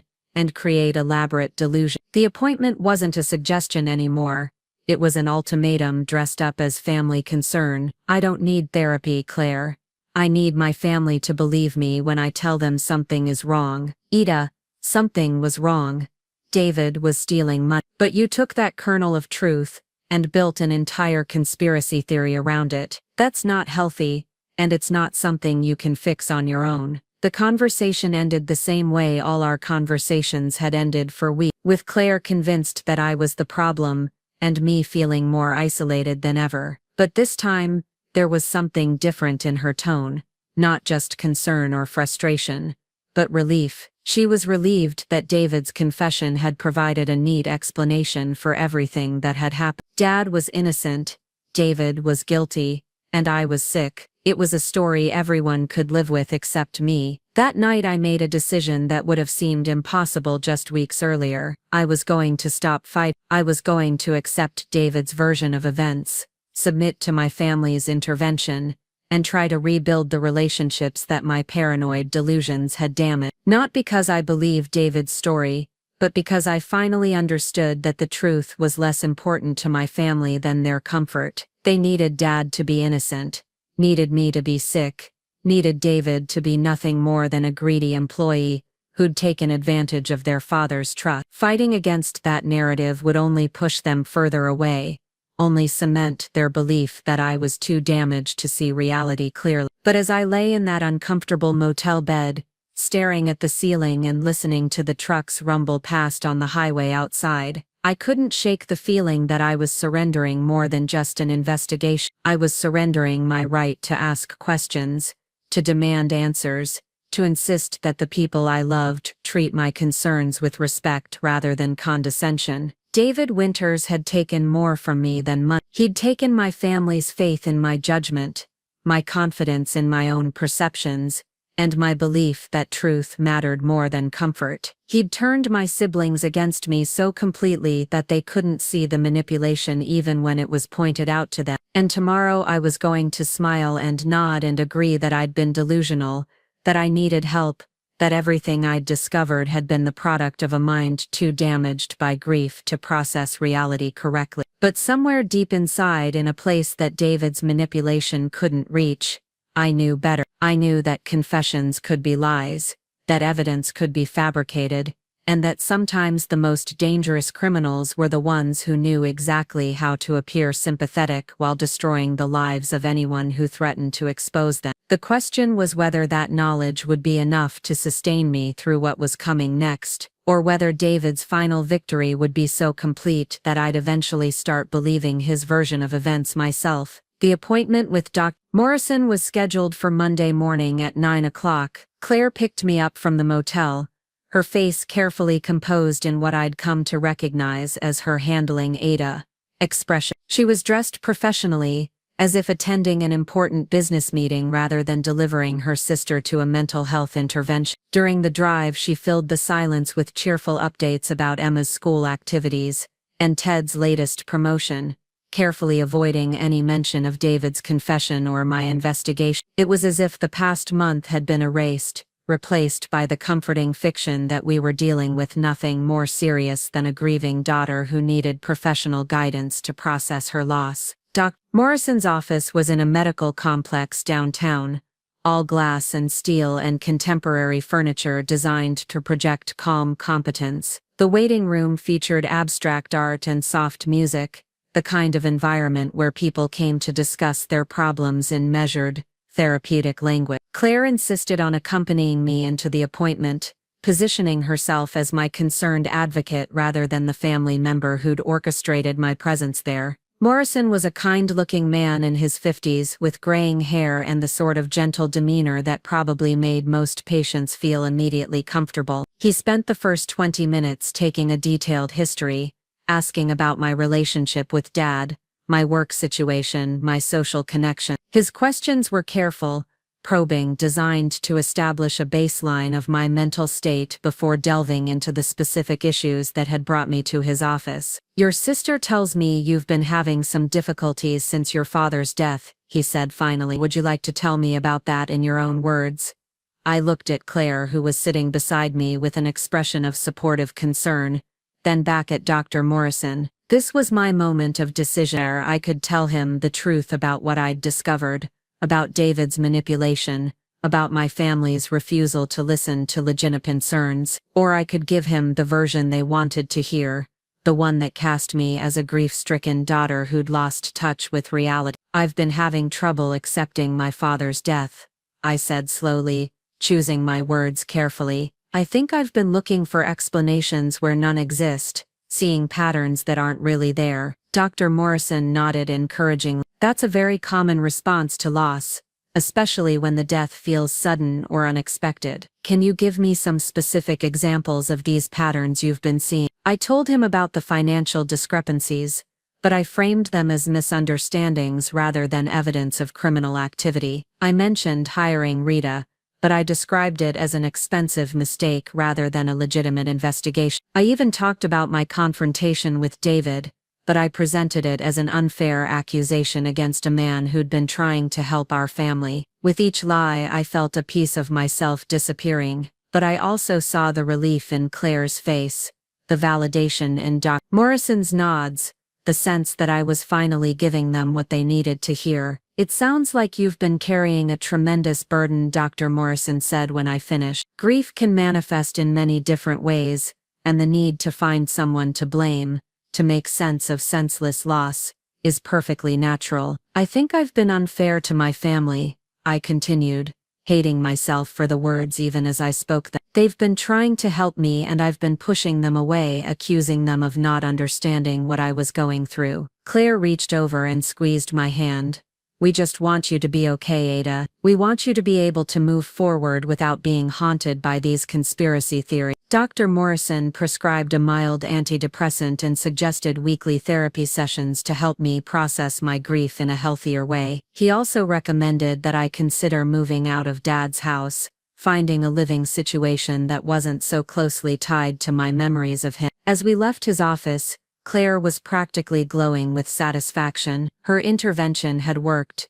Her sister was getting the help she needed, acknowledging her problems, taking steps to address her paranoid ideation. The family's reputation was restored, Dad's memory was protected, and David's confession had provided the perfect explanation for everything that had happened. But that afternoon, alone in my apartment for the first time in a week, I sat at Dad's old desk and stared at the boxes of files I'd been investigating. All the evidence was still there. The payments to shell companies, the forged signatures, the complex financial structures that suggested years of systematic theft. David's confession didn't change the facts, it just provided a new framework for interpreting them. I opened one of the files at random and found myself looking at a bank statement from 3 years ago. There were the familiar payments to Meridian Holdings, recorded in Dad's careful handwriting. If David had been forging Dad's involvement, why would he have included these records in Dad's personal files? Why would he have created evidence that implicated his supposed victim? The more I looked at the documents with fresh eyes, the more convinced I became that David's confession was just another layer of deception. He wasn't protecting Dad's reputation out of respect for the dead. He was protecting his own interests by creating a narrative that minimized his culpability while satisfying everyone's need for a tidy resolution. But I'd already surrendered. I'd already told Dr. Morrison that my investigation had been the product of grief-induced delusions. I'd already agreed to therapy and medication and all the other interventions my family had demanded. How could I go back to them now and say I'd changed my mind, that I still believed David was lying? The answer was simple. I couldn't. At least not yet. Not until I had proof so overwhelming that even my family couldn't dismiss it as the product of a damaged mind. That evening I called Rita from a payphone outside a convenience store 3 blocks from my apartment. "I need to ask you a favor," I said when she picked up. "A big one. Ida, I thought you were done with this. I thought you'd accepted David's confession and moved on." "I've accepted it publicly, but privately, I still have questions that don't get answered by David's convenient confession. Rita was quiet for a long moment.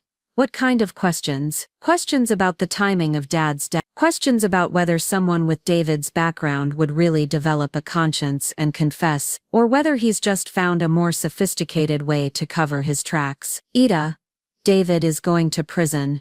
He's admitted to stealing money from your father's clients. What more do you want? I want to know if he killed my father. I want to know if the cancer that supposedly took Dad so quickly was really cancer at all. Another long pause. That's a very serious accusation. It's a serious question. David has a history of targeting elderly business owners who discover his theft. He's manipulative enough to turn my entire family against me while confessing to crimes in a way that makes him look sympathetic. And he's arrogant enough to think he can control every aspect of this narrative. What are you asking me to do? I'm asking you to keep investigating quietly, privately, without my family's knowledge. I'll pay your fees, even if it takes months, but I need to know the truth about how my father died. Rita sighed.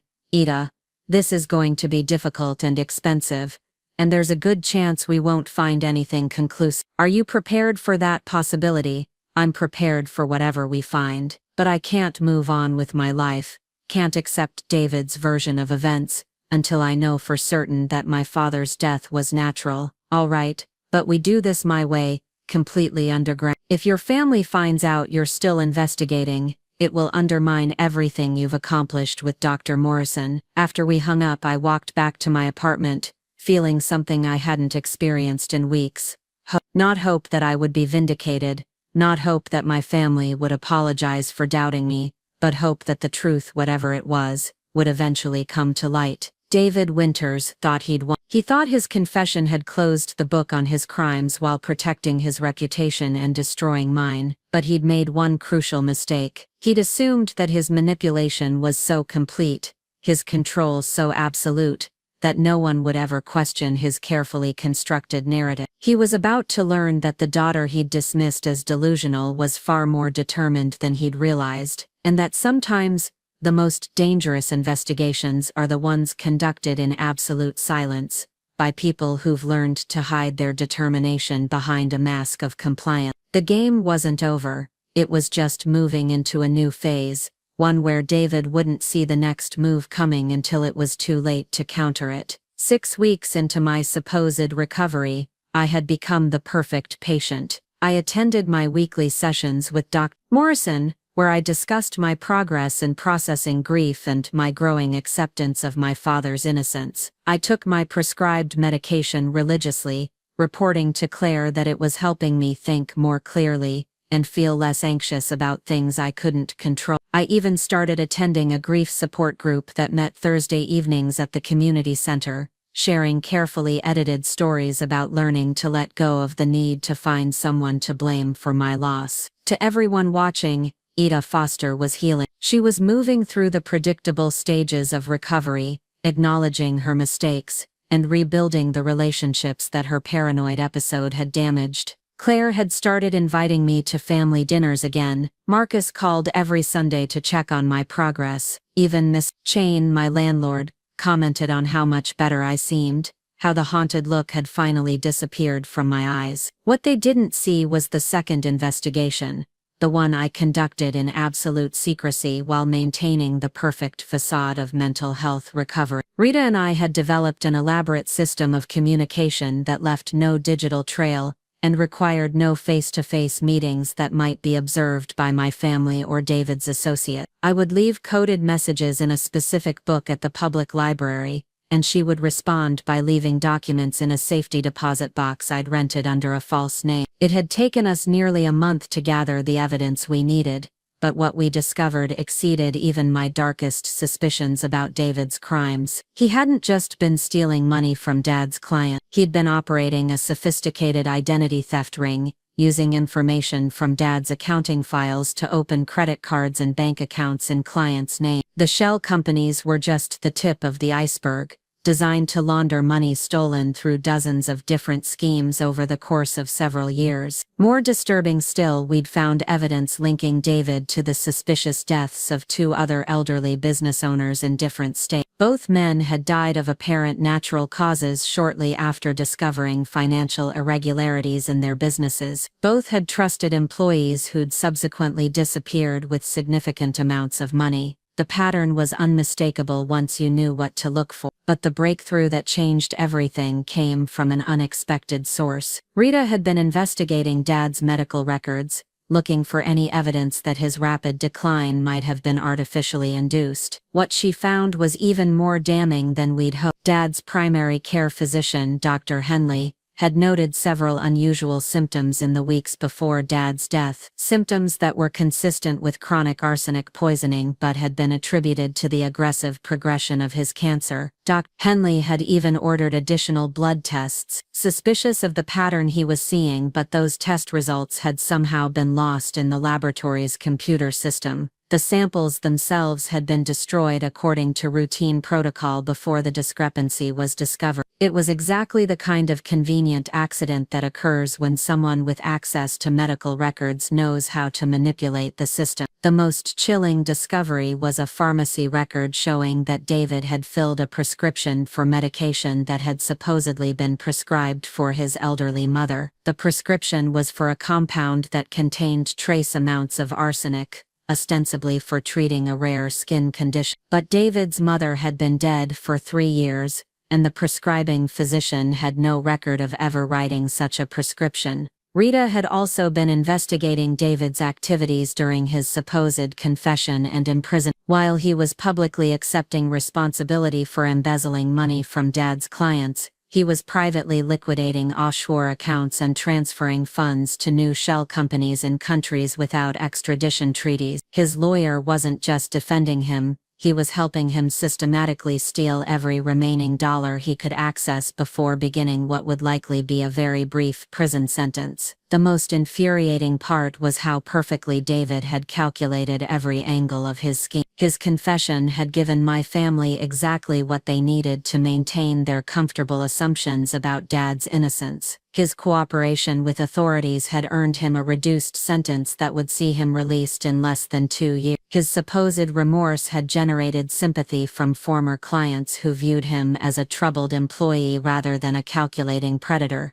Meanwhile, I was trapped in a prison of my own making. Every therapy session, every family dinner, every casual conversation required me to maintain the fiction that I'd been delusional. I had to nod sympathetically when Claire talked about how difficult it must have been for David to finally confess his crime. I had to agree with Marcus when he said David's cooperation showed that he still had some decency left in him. The strain of living this double life was enormous. Some days I felt like I was losing my mind for real, not from grief-induced paranoia but from the constant effort of pretending to be someone I wasn't. I would sit in Dr. Morrison's office discussing my progress in accepting reality while knowing that the reality he was helping me accept was built on lies and manipulation. But I also felt something else growing inside me during those weeks of secret investigation. Not just anger at David's crimes or frustration with my family's blindness, but a cold, calculating determination that surprised me with its intensity. David had underestimated me completely. He'd assumed that his manipulation was so thorough, his control so absolute, that I would never be able to challenge his narrative effectively. He was wrong. The plan that Rita and I developed wasn't about proving David's guilt to the legal system. The authorities were satisfied with his confession and had no interest in reopening an investigation that had been resolved to everyone's satisfaction. It wasn't about convincing my family that they'd been manipulated. Their investment in believing David's story was too complete for any amount of evidence to shake their faith in their preferred version of events. Instead, our plan was about something much simpler and more personal. It was about ensuring that David Winters paid a price for his crimes that went far beyond the minimal prison sentence he'd negotiated for himself. It was about making sure that the comfortable life he'd planned to return to after his brief incarceration would no longer exist. The first phase involved documenting every crime David had committed, not just the embezzlement he'd confessed to, but the identity theft, the money laundering, the suspicious deaths, and most importantly the murder of my father. Rita had contacts in law enforcement agencies across multiple states, people who specialized in cold cases and unsolved financial crime. We began feeding them information anonymously, providing detailed evidence that would eventually trigger investigations in jurisdictions where David had no legal immunity. The second phase involved exposing David's current activities to the clients he'd supposedly reformed to help. While he was publicly playing the role of remorseful confessor, he was privately continuing to steal from the same people he claimed to want to make amends to. Rita had evidence of ongoing financial transactions, continued identity theft, and systematic looting of accounts that David's plea agreement was supposed to have protected. But the third phase was the most satisfying, because it targeted the thing David valued most, his carefully constructed public image. He'd spent months positioning himself as a troubled but ultimately repentant criminal, someone who'd made mistakes but was trying to do the right thing. His reduced sentence, his sympathetic media coverage, even his relationship with my family, all of it depended on maintaining the fiction that he was fundamentally a good person who'd lost his way. Rita had assembled a comprehensive dossier of David's real criminal history, his pattern of targeting elderly victims, his connections to other suspicious deaths, and most damning of all, evidence of his ongoing crimes even while supposedly cooperating with authorities. The plan was to release this information strategically, timing it to cause maximum damage to David's reputation and legal position. We would start with anonymous tips to investigative journalists who specialized in white-collar crime. Then we'd provide information to law enforcement agencies in states where David had operated previously. Finally, we'd ensure that his current victims, the clients who still trusted him despite his confession, learned the truth about the man they were dealing with. The beauty of the plan was that it required no dramatic confrontations, no risky direct contact with David, and no evidence that could be traced back to me. Rita had been meticulous about maintaining plausible deniability, ensuring that when David's world began collapsing around him, there would be no way for him to prove that his supposed victims were orchestrating his downfall. But there was one final element to our strategy, one that I'd insisted on despite Rita's concerns about the risk involved. I wanted David to know, when his carefully constructed lies finally unraveled, that I had been the one to expose him. I wanted him to understand that the grieving daughter he'd dismissed as delusional had been the architect of his destruction. Rita had argued against this element, pointing out that it served no practical purpose and potentially exposed me to retaliation.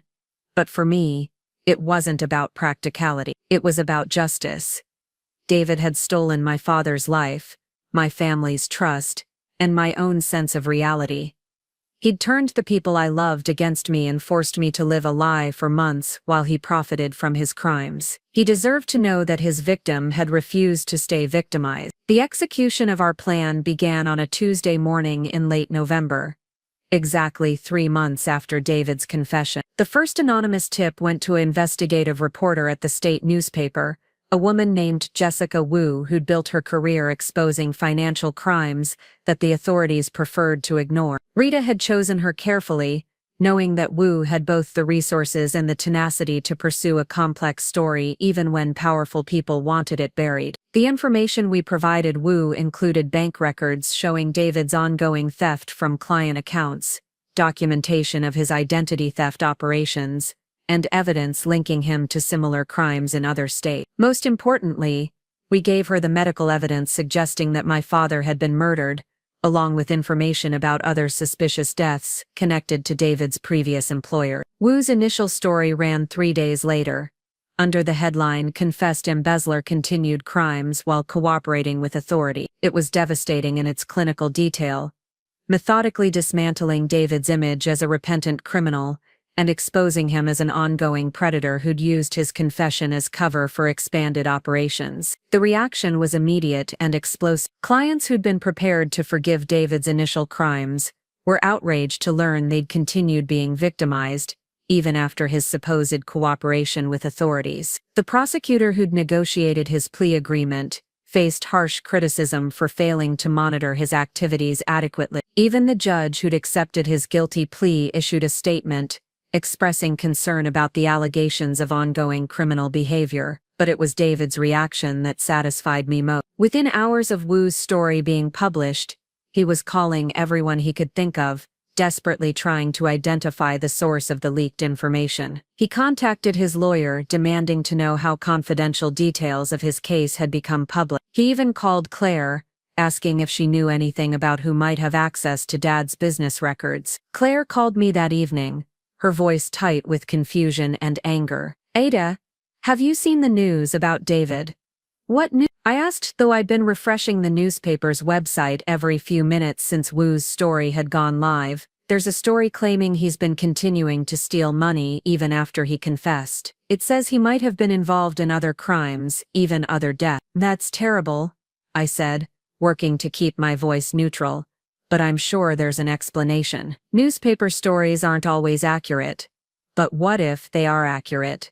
What if David has been lying to us about everything?" For a moment I was tempted to tell her the truth, to explain that I'd never stopped investigating, that everything in Wu's story was documented fact, that David had been manipulating our family from the beginning, but I held back, knowing that premature revelation would only undermine the larger plan. "I don't know what to think," I said instead. "I suppose we'll have to wait and see what the authorities determine. This is so confusing. David has been so helpful to our family, so supportive during your difficult period.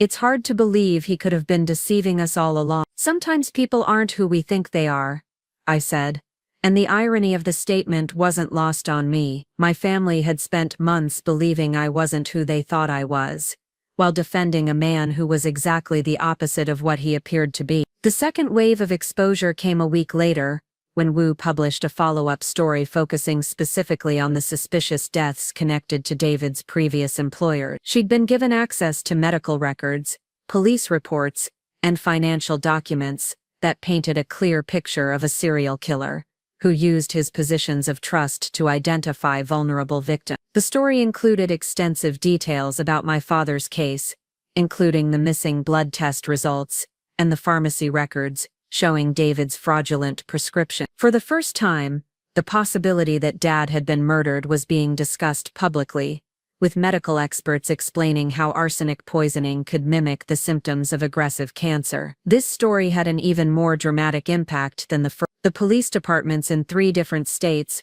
announced they were reopening investigations into deaths that had previously been ruled natural. The FBI indicated they were reviewing David's case for possible federal charges related to interstate criminal activity. Most importantly, the prosecutor who'd negotiated David's plea agreement announced that new charges were being considered based on evidence of ongoing criminal behavior. David's carefully constructed world was collapsing with stunning speed. His lawyer issued statements denying all the new allegations, but the evidence was too overwhelming for simple denial to be effective. Former clients were coming forward with stories of continued victimization. Medical experts were explaining how the symptoms attributed to natural causes could actually indicate deliberate poisoning. But the most satisfying moment came when David himself finally understood what was happening to him. Rita had maintained surveillance on his activities, and she reported that he'd become increasingly paranoid, convinced that someone was systematically destroying his life. He'd hired a private investigator of his own, trying to identify who had access to the information being leaked to the media. His desperation reached its peak when he made a crucial mistake. Unable to determine the source of the leaks through investigation, he decided to reach out directly to the person he considered most likely to have access to the relevant information. He called me. I was at home on a Sunday evening, watching television, and mentally preparing for another week of pretending to be grateful for my family's support, when my phone rang. The caller ID showed a number I didn't recognize, but something about the pattern of digits looked familiar. "Hello?" I answered. "Ada, it's David Winters.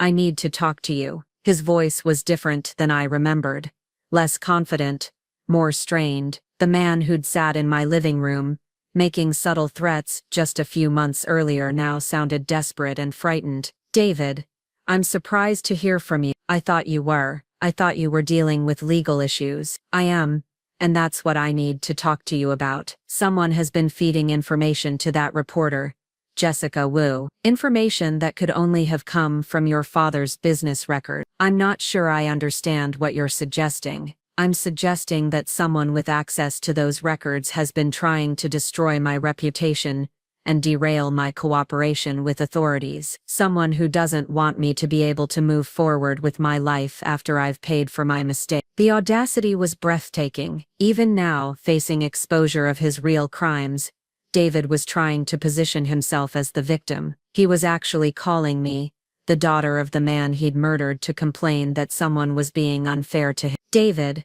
I think you should probably discuss this with your lawyer rather than calling me. My family and I are just trying to move forward after everything that's happened. Ada, I know you hired that private investigator. I know you were suspicious of me from the beginning. If you're behind these leaks, you need to understand that you're not helping anyone. You're just making it harder for the authorities to resolve this case in a way that serves everyone's interests. There it was, the implicit threat, delivered in the same reasonable tone he'd used when he came to my apartment months earlier. He was warning me that continued exposure of his crimes would somehow be harmful to my family's interests, that I should be satisfied with his original confession and stop pursuing the truth about his other activity. I'm not behind any leaks, I said, which was technically true since Rita was the one actually providing information to journalists. But if someone is exposing additional crimes you've committed, maybe that's something you should address with the authorities rather than trying to intimidate potential witnesses. I'm not trying to intimidate anyone. I'm trying to understand why someone would want to sabotage an arrangement that was working for everyone involved. An arrangement that was working for everyone involved. The phrase perfectly encapsulated David's sociopathic worldview. He genuinely believed that his confession had been a generous gift to my family,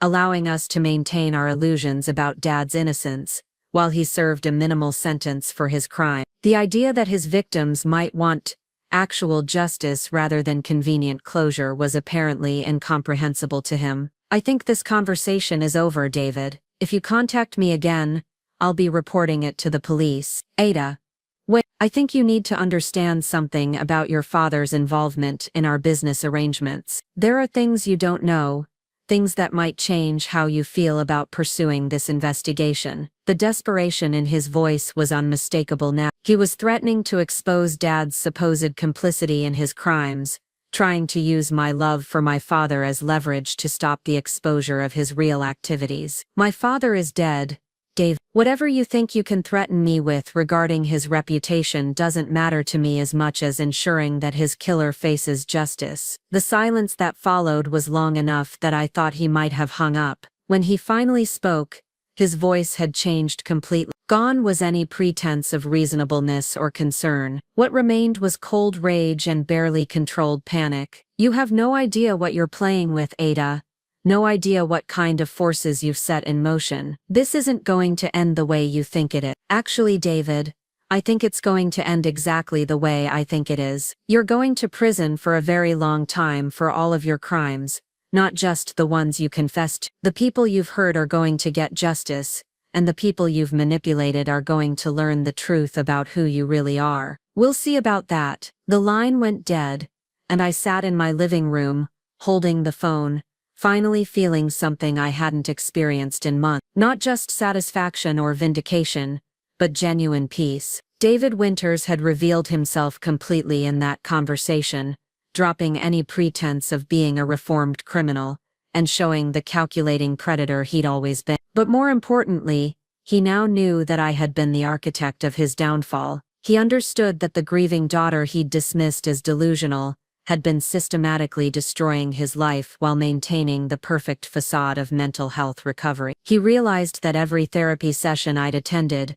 every family dinner where I'd appeared grateful for their support, every moment when I'd seemed to accept his version of events, had been part of a larger strategy to expose his crimes without revealing my involvement. The next morning, Rita called with news that exceeded even our most optimistic projections. David tried to flee the country last night, she said without preamble. Airport security detained him at JFK with a passport in a false name, and over $200,000 in cash. He ran, and in doing so, he basically confirmed every allegation in Wu's stories. No innocent man who's cooperating with authorities tries to flee to a non-extradition country with a suitcase full of cash. What happens now? Now the authorities have to acknowledge what we've been documenting for months. David Winters isn't a reformed embezzler who made mistakes. He's a career criminal who's been operating sophisticated theft and murder schemes for years. His original plea agreement is void.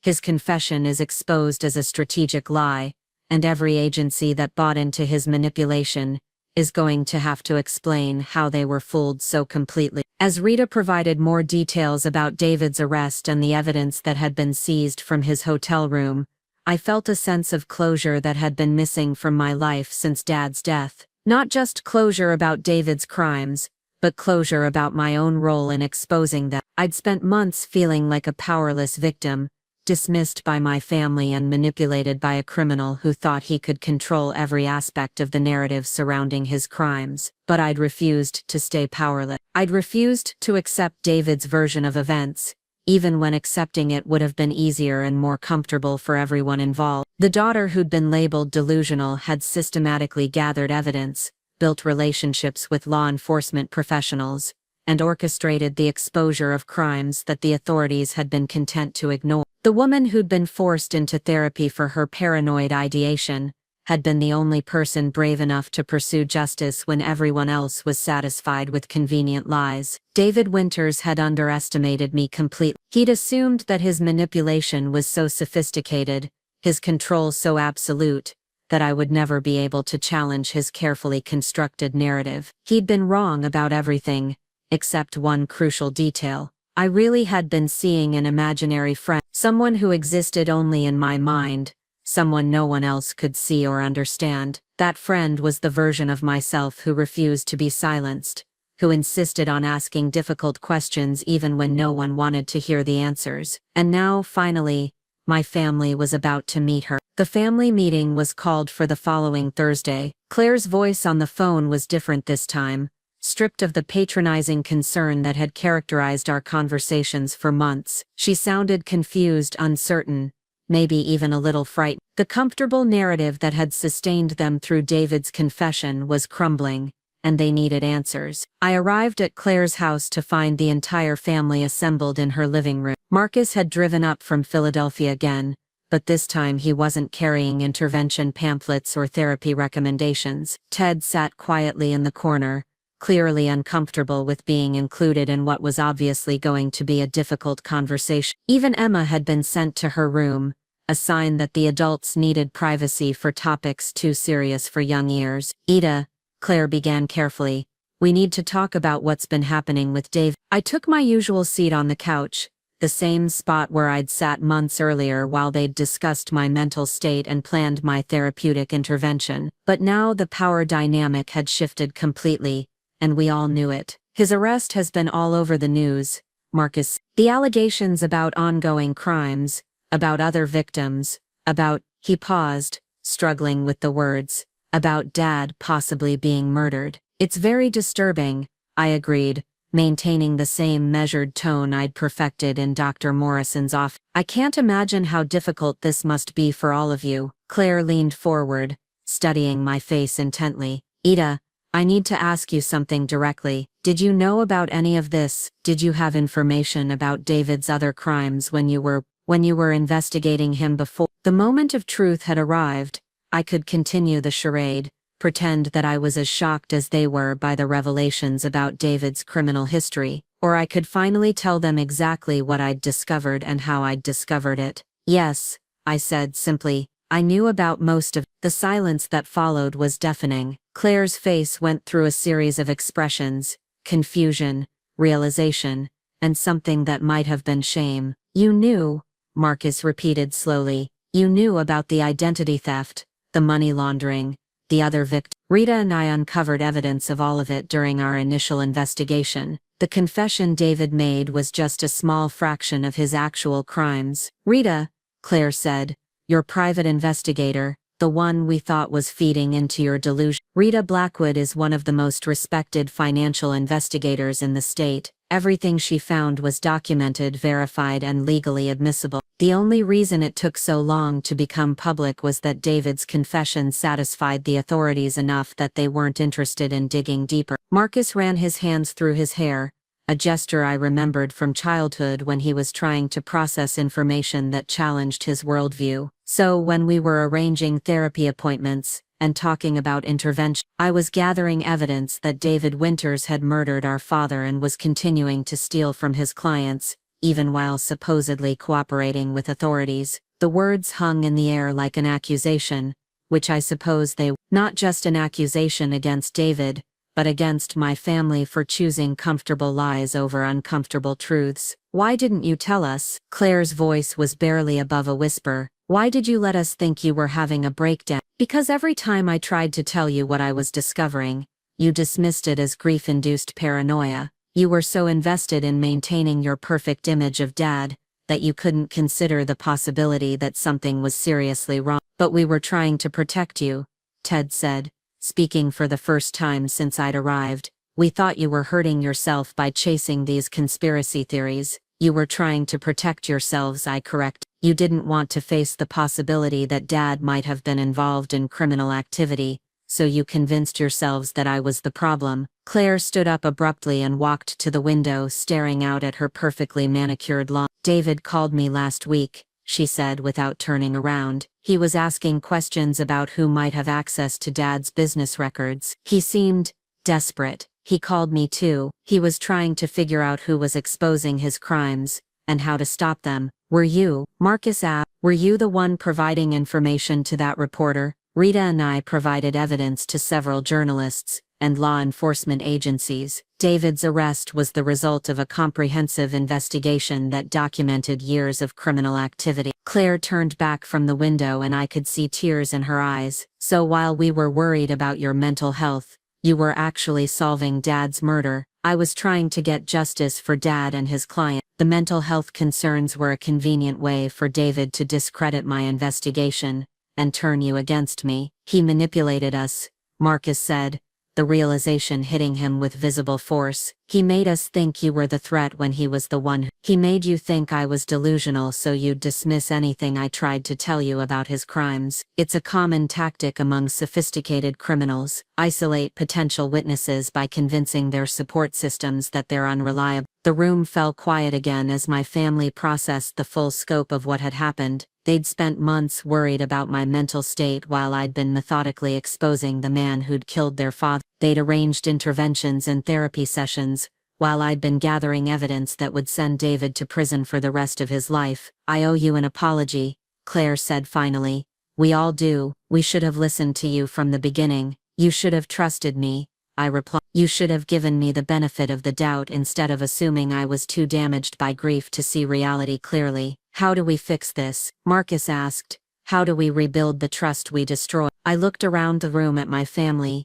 these people who'd known me my entire life, but had been so quick to believe I was mentally unstable rather than face uncomfortable truths about their father. You start by accepting that I'm not the fragile, grief-stricken woman you thought I was. You acknowledge that I'm capable of handling difficult information and making sound judgments about complex situations, and you stop trying to protect me from reality, I continued. Stop making decisions about what I can and can't handle. Stop assuming that your perception of events is more accurate than mine. Claire nodded slowly. What happens now, with David, with the legal case, with everything? David will go to prison for a very long time. The evidence against him is overwhelming, and his attempt to flee the country destroyed any remaining credibility he had with the authorities. And Dad? Marcus asked quietly. What about Dad's involvement in all this? Dad was a victim, not a conspirator. David manipulated him just like he manipulated all of you. The difference is that when Dad started asking questions,